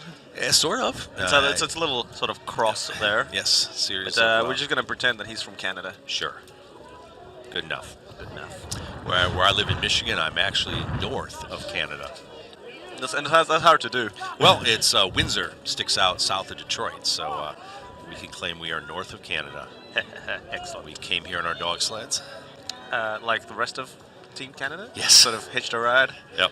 Yeah. Well, most of the Team Canada here is from the Yukon, and they said it was perfectly all right to tell everyone they came here on dog sleds. Absolutely. And of course we have Team Quebec that came in on the wings of French-Canadian freedom. Yeah. I think they rode the Concorde. Got it out of mothballs, fired it back up. Just give it a bit of a polish. That'll be okay. All right. Here we go. Round 3, United States and España. They're getting ready for it. So Spain has to clinch the win here, and so does the U.S. It's a decisive round. Big salutes from both teams. We United would States setting their positions. We would hope that they had a bit of a rest and nobody's tired. España with another ginormous flag and a falchion. A flag bearer is getting the crowd going. The nice little dragon motif there. I would love to ask them about the historical significance of their red and yellow dragon flag, because that is one badass flag. It's very attractive. It looks great on the tablets too. And here they come out. United States dropping into that echelon V. That's Evan Ringo dropping back in the backfield there, looking to make a run. Very athletic young man. Of course, Damien Grazia La Flecha, always dangerous. And this time the Spanish left 2 hangers on at the back to intercept any of that running business that has upset them last round. So Big strong shots here. again, a little bit of action on the flanks where it's safe to advance Oh, and the first Spaniard is down. by the big American Axeman. And we have, the United States has 1 runner in the backfield coming in for a takeout. And the Spanish Evan runner Ringo. just doesn't quite intercept the runners in the middle, and I see a lot of Spanish fighters down already and not a lot of US. So I think US certainly has them by the numbers now. 1 for 1 there goes one of the Spaniards. We have a 3-on-1 over on the far side and kind of a conga line. Ooh, the United States definitely with the numbers now. Absolutely, I think there's 2 Spanish on the rail in the corner here with, And they're using the hold 'em and beat 'em strategy over here on the side. yeah, and He is down, and that is it. USA wins. United States comes back. And the third round, and the victory in whole battle goes to USA! Yeah. Let freedom ring. Can't hear you over the sound of my freedom. That's right. I will. Can barely hear ourselves over the sounds of the crowd. So well, now we've or got the quite a lot of wind. people here watching and Yeah. supporting the sport. And it's Absolutely. absolutely lovely to see this many people come on down and have just a beautiful day of medieval combat. Well, and if you've never seen this live before, it's extremely exciting. And the most common comment I get after someone who has not been to this type of competition before is they're amazed at the camaraderie. My sister, who came out to see this for the first time in Sacramento at our second nationals, said to me, "I don't know why anybody would want to do this, but I see why you do. She was amazed at the way the fighters support each other. If someone has a piece of armor that breaks, the man next to them will immediately be pulling their armor off to give it to their compatriot. The teams help each other here. If somebody loses, we've had fighters give each other pole axes in the pole axe competitions when pole axes, because they do tend to break. We saw 7 break that first morning, I think. And, if you don't have a weapon, you can't go on. And so a lot of times the other teams, if they have excess weapons, will start handing off their weapons to their opponents. Which is really nice. Yeah. Yes. Because you just want to fight people. Yeah. It's much better to fight people in even terms than to score a technical victory. Yes. Certainly far more chivalrous and certainly far more fun for everybody involved. We've got Denmark versus France. By the look of things, Team France just sort of taking it easy in the back. Suddenly putting on the team. Denmark, pole axemen are just running around the field, jumping up and down, being happy little Danes. Well, they say the Danish are the happiest people on earth, so. It might be something in the water, though. I don't know. I don't know. This battle will be also very interesting because France and Denmark, both teams have 2 victories. So we've been informed, as we knew that from the start anyway. Both the teams have 2 victories so far already. So these are the 2 top teams so far fighting. Well, I think actually that they both have lost to England. Yes, so England also has all the victories. So this very much All your victories are belong to us. belong to the Queen, son. Yes. And so top 3 teams looking as France, You're Denmark. referring to RuPaul, right, as the queen? No. There's no drag racing involved here. Oh, I have seen a couple of those fighters out there, sissy, that walk, so it could be. Looking fabulous there on the They field are is important. fabulous. So probably top 3 teams is Battle Heritage, Denmark and France here so far, but we saw just such a great show from all the rest too. But so far by the amount of wins, wouldn't be surprised if it would be Denmark versus France again in the semi-finals. Oh, not the semi-finals, the sort of... I don't know Well, exactly. some of the finals. They'll fight They'll be tomorrow. fighting. I'm not exactly sure how this is going to shake out because I think the finals on the 10v10 is tomorrow. Is that correct? Because I I do know the believe finals on the 5v5 is tomorrow. 16 on 16 is only tomorrow. And because 16 on 16 only has 3 teams, That's so right. that's absolutely fine. So I guess that decides the medal. Right there, yeah. Number B2.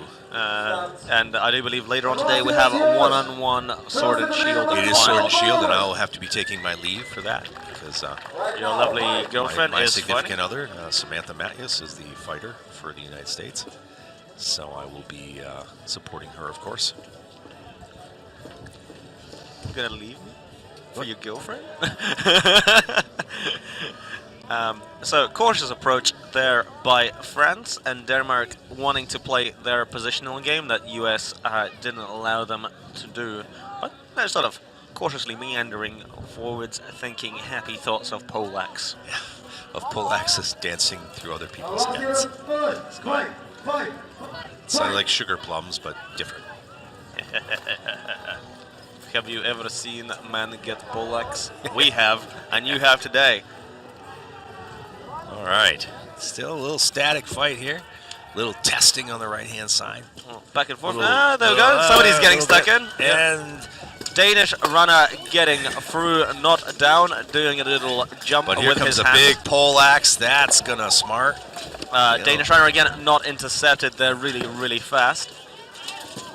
Lots of guys with Oh, axes. here comes a runner Hey! midfield, unable to knock the Danish fighter off his feet. Good lateral movement there. Oh, and that runner collapses. The stability of that tall Danish man with a steel plate is quite phenomenal. We've got a mosh pit there to the left that you're seeing, sort of devolving Oh, into a lot of Danes beating there's on a whole lot of burgundy with crosses, and that's the end of it. Denmark takes round 1. I think with rolling the right flank and certainly getting those runners through again, disrupting the French formation in this highly positional match. Yes, makes a big difference. Has certainly netted the sweet Sakharov victory. 0. Point for the new. And put a W in the win column. Quite. But again, France is, keeps on coming back in those consecutive rounds, and the Danish fighter in the middle seems to be mostly all right, I guess. Little limpy. A little limpy, but he's. I think that might be his armor is chafing. Yeah. He says no. He wants to come out. He must have been winded when he was slammed to the ground, by the looks of things. Does happen. Always remember the ground wins.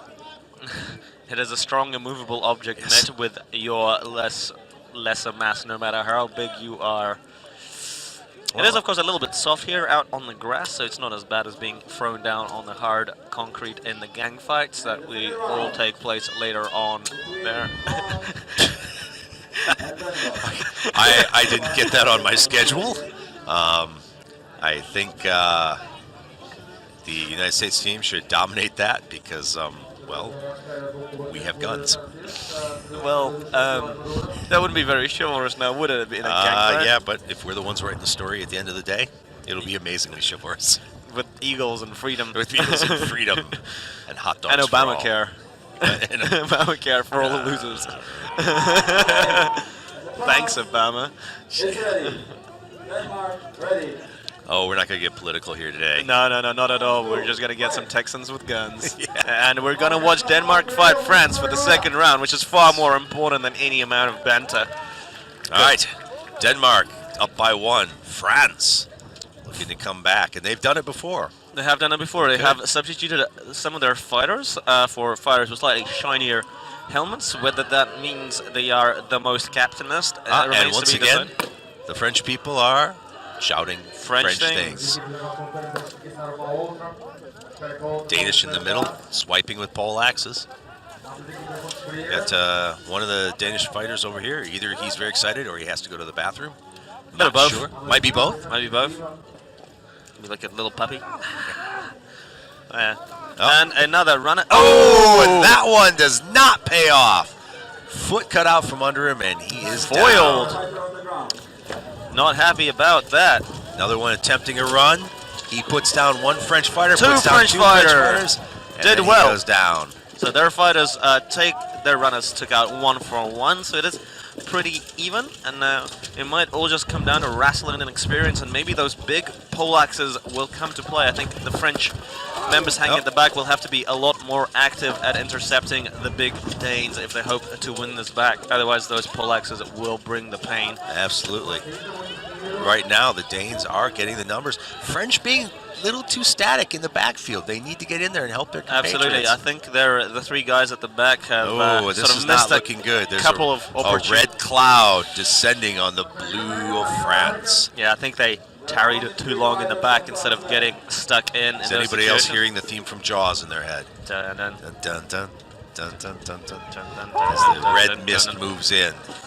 Unfortunately, it's not quite enough, and here comes the pain. Ooh, it's a sharknado of axe blows.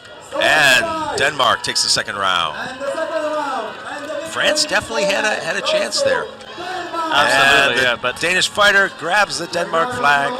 that is a big flag. That is a big Good flag. size flag. It's a good size flag. And What's the difference between the Danish flag and it's the reverse colors for Swiss? so certainly they're currently the second team behind Battle Heritage by the looks of things. And speaking of Battle Heritage England, they are retaking the field. Prepare for your fight. I don't know who they'll be fighting. We shall fight It them on the might Buhurts. be Spain. Just, whoever. Well, Sweden has withdrawn, and they fought France and they fought Denmark, but I do not remember Battle Heritage fighting Spain. Or perhaps they have, because I have a memory of a goldfish. Well, I'm sure that's helpful in some situations. Every day is a new day for Eli. Full of excitement and poleaxe. Oh my. Poleaxes do help with a short-term memory. Of course.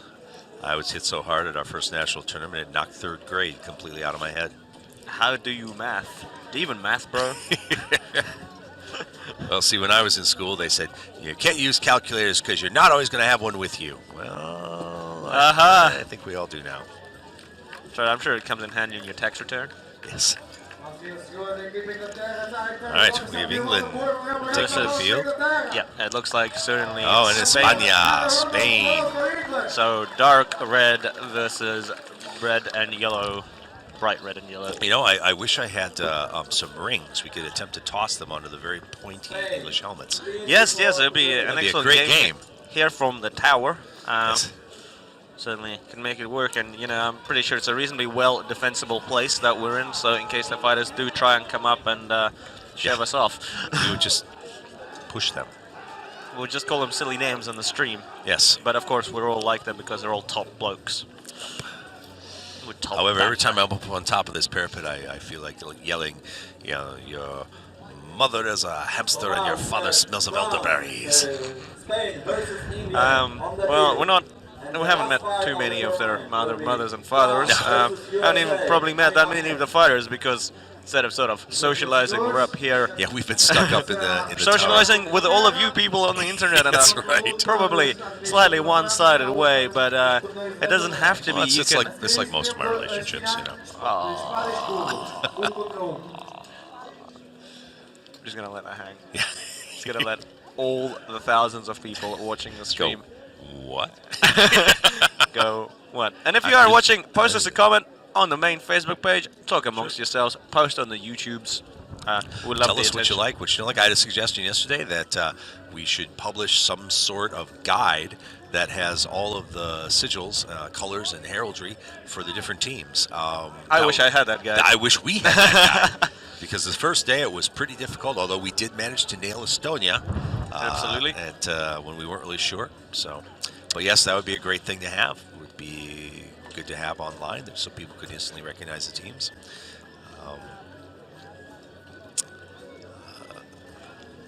Brief recap of the rules for those of you that are watching at home. This is basically a 10-on-10 battle. There are very few rules, but what puts you out is the third point of contact on the ground. Now that can be your hand, your shield, your knee. Even if you fall forward and use the end of your pole axe to catch yourself, the referee can call you out. And we're ready for round number one. We have England versus Spain. This is a repeat of the Spanish Armada without the ships or Queen Elizabeth. But there will be some sinking. Queen Elizabeth won. Good old Lizzie. A Spanish runner gets through to the back, but is intercepted by a Brit. Oh, Englishman. yeah, referee moved in there. It looked like one of the Spaniards was trying to pull down one of the British guys after he fell. Oh, the Spanish Nice guy. takedown from the Spanish runner. And he's still free. There's not much you can do from behind there. The guy chasing him was just not fast enough, and you do rely on your buddies for interception. Oh, looks like England has now pretty much broken this down, and that's the end of that. As England takes round number one. Absolutely superb team, very strong this year and last year. Yes, absolutely.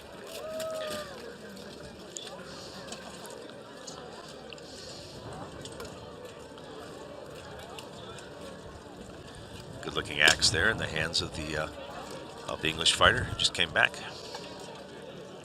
Also a good-looking kit all round today. Yeah. Everybody is looking very dapper and proper. Very attractive armor. Interesting different choices in armor. The armor runs basically from 13th century up to 16th century, with most fighters choosing to go mid-14th century, 1350, 1390 in that range. A lot of splinted leather. It's relatively easy to produce, easy to repair, and does the job well. Absolutely, and obviously one of the big perks of being a fighter in the sport is that you do have to have a full set of armor hanging up in your living room, although it does smell slightly worse than it does in a museum, so I'm not sure how many people actually practice that, but you can completely have an armor stand for all your kit, and it's damn impressive. Yes, absolutely. Certainly as a mantelpiece or wherever you want. You want to put that armor. The You have Spanish, to have a big mantle, though. Spanish giant there in the middle, getting the crowd going. They're having the best fun. He's hitting himself in the head a little bit there with the falchion to psych himself up. And this is probably the last fight I don't know. The United States team. Still I'm got trying a to see. It little. looks like they're armoring up again. They may have one more fight. I don't know who they haven't fought yet. We're, I think, winding down with these last few fights, but Well- certainly not winding down in terms of intensity. Oh, absolutely not. And right after this, we're going to have the finals of the Sword and Shield, and then the round of 8, I believe, in the 5-on-5s. Absolutely. Which should always be fantastic to watch, because obviously 5-on-5 and 10-on-10 has completely two different kettles of fish. One kettle of fish has 5 fish in it, and the other one has 10, and that you're makes very all the difference when astute. you're feeding a family of 11. Astute observation from my comrade here, Eli. Sometimes we're just entertaining ourselves. And Adam, who's sitting up here in our ivory and ebony tower, Yes. Who's just making the most ridiculous faces at all of our comments. Yeah, but we're both in a position where we could kick him off the parapet if we wanted to. And by the parapet, we mean the entire wall. Yes. That's the real bullhead there. Yeah. And, hey, And the we're off. fight's on! Spanish Rana trying to get through, not getting down. Some action Immediately on the ties left. up one of the big English fighters. Lots of action in the middle. Spaniard in the back. The same guy who did so much good for the Spanish team the last time, but gets probably...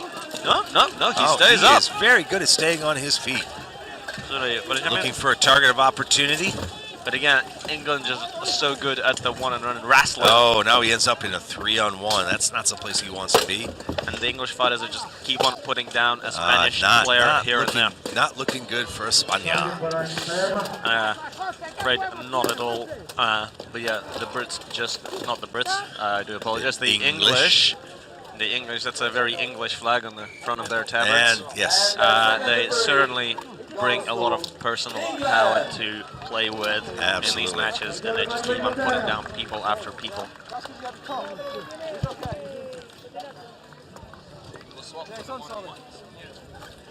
Okay. And there is... Brendan, take over from here right now. and we're just doing a little bit of a switcheroo as... Yep, I am going to be, this is Dale Walt from the United States of America, and I'm going to be signing off and passing it over to my other announcer, Brendan from Ireland, who you saw fight so very well in the Sword and Shield this morning. So I will probably be back later for the 5-on-5s, but I need to go right now to prep for the 1v1 Sword and Shield. So have a great day here at the 2016 IMCF World Championships, and I turn you over to the capable hands of Brendan. And you'll see Andrew later on the field supporting his girlfriend fighting for the USA.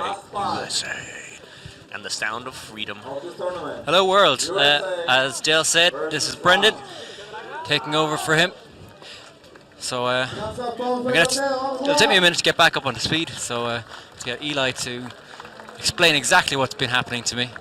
Not much, mate. Just Some fights? Just some fights. Yeah. People hitting each other. Yeah, we've just been chilling out here and watching the 10-on-10s and sort of really enjoying the tactical game that a lot of teams play, because it all breaks down to formations. A lot of people, been saying like, oh, this is like a brawl, but it's not. When you lose formation, you go down, which is obviously the name of the game. Yeah, the formations are pretty important in it. And it's great that the surface is a bit better than it was yesterday. Absolutely. How's it looking down there? Because you've just been on the field around, running around. The footing is fine. A little bit muddy, obviously, you can kind of see that, but it's pretty firm and it's not nearly as slippery as it was yesterday. It's a pity we had Sweden had to drop out earlier, and they were.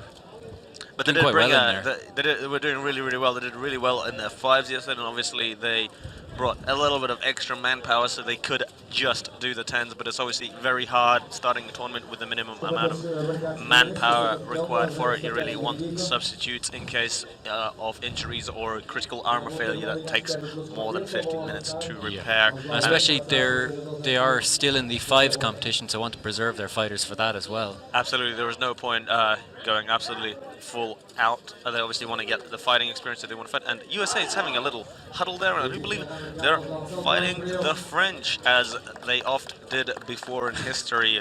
Slightly less muskets involved this time around, thankfully. We're getting a bit of pep talk there from the overall captain, Andre Signeau.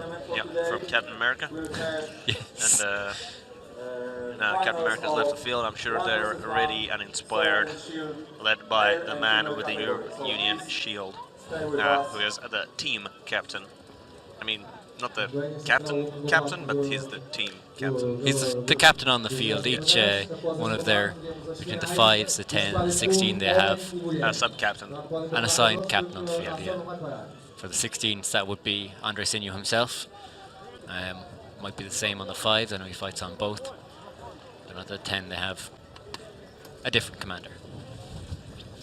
But it's great to see that leadership structure is integral to the part of the team, because obviously it's very important for somebody to make all the calls and tell people what to do and just keep an eye on things. For those of you thinking that don't do well with leadership, it is actually the most useful thing to have, is to have a captain and a good coach that can tell you exactly what needs to be done at a certain point in time, so that you can all move together as a cohesive unit. It's absolutely integral to have a good leadership out there on the field. Definitely. It's like you say, it's not just a brawl out there. There's a lot of tactical play going on. And round 1 of USA versus France. French people shouting French things. France has got 2 wins so far. I think USA has got 1 win. So USA really want to clinch They need this to one get away. this. And USA have been using a very defensive strategy so far, as I'm sure you've noticed, is hanging back in a sort of crescent type formation at their side of the field. They really don't want to go into the red zone, as we call it, into the middle of the field, where it's so easy to get turned around and pushed from the back. They would rather hug the home side advantage and cling to the flanks and really bring their power and the size to bear, and they really like baiting the other teams to come forward. France also playing defensively there. They do not want to go inside the jaws of the trap. No, there's a bit of a standoff going on at the moment, and you can see that both the wings on the American side are a bit further forward than the centre. That all they want is to try and draw the French fighters into the centre, so they can knock them over from each side. Yeah, ideally I think they'd be trying to out-muscle on the flanks, and US has been sending 2 runners forward to try and disrupt the enemy formation. I think the French too experienced team to get drawn into that. They both want to fight the fight that suits them. So there are no openings at the moment for either team to explore, so they're going to maybe try and sort of almost do some movements to get the thing going, and almost like a feint even, or a feint attack to just draw somebody out. There we go. There is It's a little bit of a feint there, like you said, but the US axeman going forward and back, trying to draw the enemy. still a lot of a standoff going on here. I wouldn't be surprised if the marshalling staff might have to intervene and push them into a fight. Yeah, Marshall's just going to prod them with the sticks towards each other, perhaps. And those sticks are actually, they're fully metal, so if you actually start hitting someone with that, those marshals can do a lot of damage if they want to. Oh wow, I did not know that. I've been booped on the head with one of those sticks, and you could just hear a ting, and like, oh, hello. They were being nice, just knocking on the door rather than battering through. A little bit of contact on the flanks finally, both left and right. Just a little bit tippy-tappy going on. Nothing. And a clinch. You got a runner coming in from the American side. Absolutely drawing 2 Frenchmen on him on the left flank. And another runner goes. And the French have committed. French have committed, so runners from both The American sides. captain making a charge, and the French stays up on his feet. No one's down yet. No Americans go They're all down. standing up quite well. Lots of hits, no takedowns. Very interesting. Everybody's got great balance. The Frenchman tries to trip an American in the middle, but doesn't succeed. The American swinging in with that axe. Oh, an American's gone over onto the rails. Lots of mutual sure he's still on takedown, his feet. and there's been a lot of action on the left flank where there's been lots of people down. American loses a weapon and gets poleaxed. Oh, And actually the support staff handing in that weapon could have been in trouble. Lost a hand.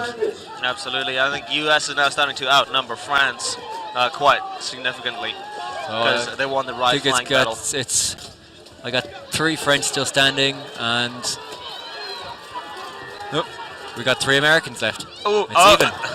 Oh, and the US fighter just was running so fast he doesn't quite manage to stop before he hits the marshal, and very gently sort of shoves him out of the way. And that's actually one of the Irish support staff there, Jack Pinson. So he's tough enough. He'll take it. Yeah, I'm sure it's fine, but it just shows you how much momentum these guys Yeah. got going forward that they can't really stop themselves if And- something soft and yellow like gets in the way. And we hope that the Martian, because again, USA well deserved to win their first round, playing their tactical games, keeping a hold of all the chaos that's going on the flanks, just getting those takedowns here and there, and then snowballing their advantage. So it's ended up being 2 American fighters still standing with all the French down. But incredibly close, and as we said, France keeps on coming back in those second rounds. Yeah, so a few changes going on. Got to let some of those fighters rest, and even doing those changes can be quite tactical. Absolutely, you swap out weapons, you swap out key players. Each player has a position, usually. So a lot of teams, we've been talking about runners a lot here today. So runners are usually the designated team position of a guy who runs around, and his job is to get around the back of the enemy line and then hit people from behind. So it's usually, you can have light runners and heavy runners. Heavy runners run through people, light runners run around people.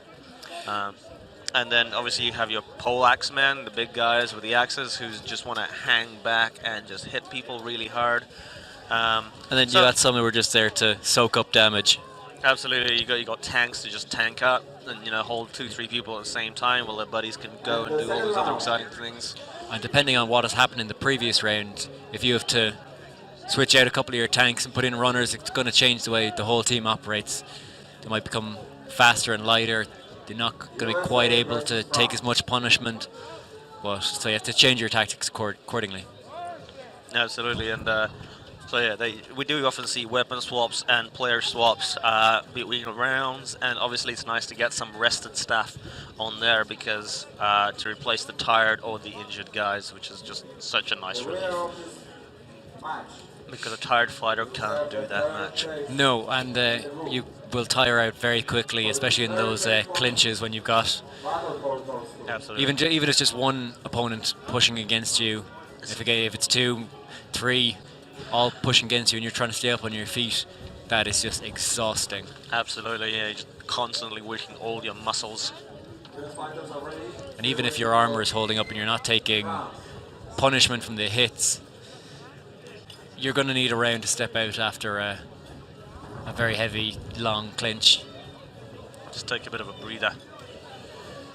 Well, France seems to be mostly ready. USA is standing in this little crescent of doom. They're gonna Ready to go. ready to go in another exciting round of the 10-on-10. And I do think this probably is the last fight. I don't see any other teams lining up to get in. There So we go. will France swing this around, or will USA push the advantage? USA armor looking a little bit less shiny than what it started earlier in today. But they are still one of the shiniest teams out They there, are still quite shiny. especially when Captain America takes the field. Lining all the others with his resplendent freedom. So we've got a standoff again, same as last round. Neither side wants to commit really until they have an advantage. They want the other side to move in first. Well, perhaps a really aggressive play from France might be very advantageous here, where they just rush one flank, but I do not think we'll see them. And America are moving in. Or are they just The two trying to bait runners them? trying to lure the French into a false sense of security. French went for a trip, but it didn't pay off. And then the rest of the USA kind of slowly moving up. Those runners are okay. And they got one French fighter down. And the American runners nearly went down, but he bounced off the rails and came back up. And the list is your friend for that reason. Oh, French guy got slammed into the list real hard, but he's still staying up. And now He is the down. Americans are good at their tag team effort to bring everybody down. So I'm And, counting it as 3 French fighters down to 1 American down. I'm seeing a lot of freedom And- on the field. That's another 1 on each side down. Absolutely. There's a charge from the French fighter, and they hit one of the runners, but they both went down in the incident. There is 4 Frenchmen left and 5 Americans. No, 3 Frenchmen. Ah, no, he goes down as well. I think the But French he's getting- was holding on. He is getting stood back up. And it might have just been a case that the French fighter was caught on the armor of the American fighter, or he might have been trying to drag him down with him. It's up to the marshals to decide what happens on the field, because they have a much Hervé de Mude, and you're seeing a lot of 2-on-1s against France, and in the back, I think America just pushed that little final advantage, but the French can potentially swing this around still. There's a French and an American polearm fighter squaring up each other, and now they're really trading blows. So we're back to 1-on-1 poleaxe in the middle. If you guys missed that event, this is the closest you'll see to it. It's still 2 French fighters up, 3 Americans. French fighter up. Yeah, so 3-on-2 is quite hard, so it could go either way. Ah, and he gets And shoved now over. it's 3-on-1, and the fight is stopped. The fight is over, and USA wins. The American fighter takes him down anyway. Great effort by all. Such an enjoyable fight. Very, very close. Yeah, and that's what I like is close fights. You don't want to see one team steamrolling out for another. There's no fun in that.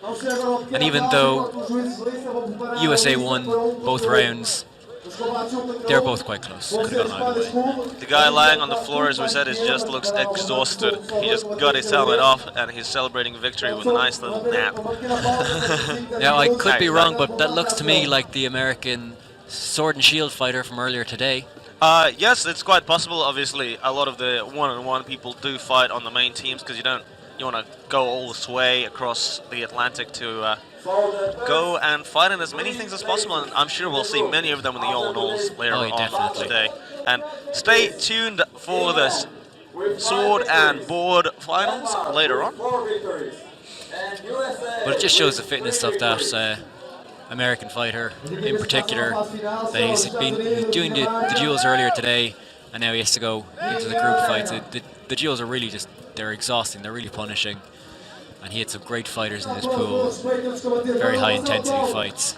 I do believe that they've just announced the top teams, which were Battle Heritage, Denmark, and USA. So I'm not entirely sure what's happening with the finals, but we'll be back to you with that. I am Eli the Flower.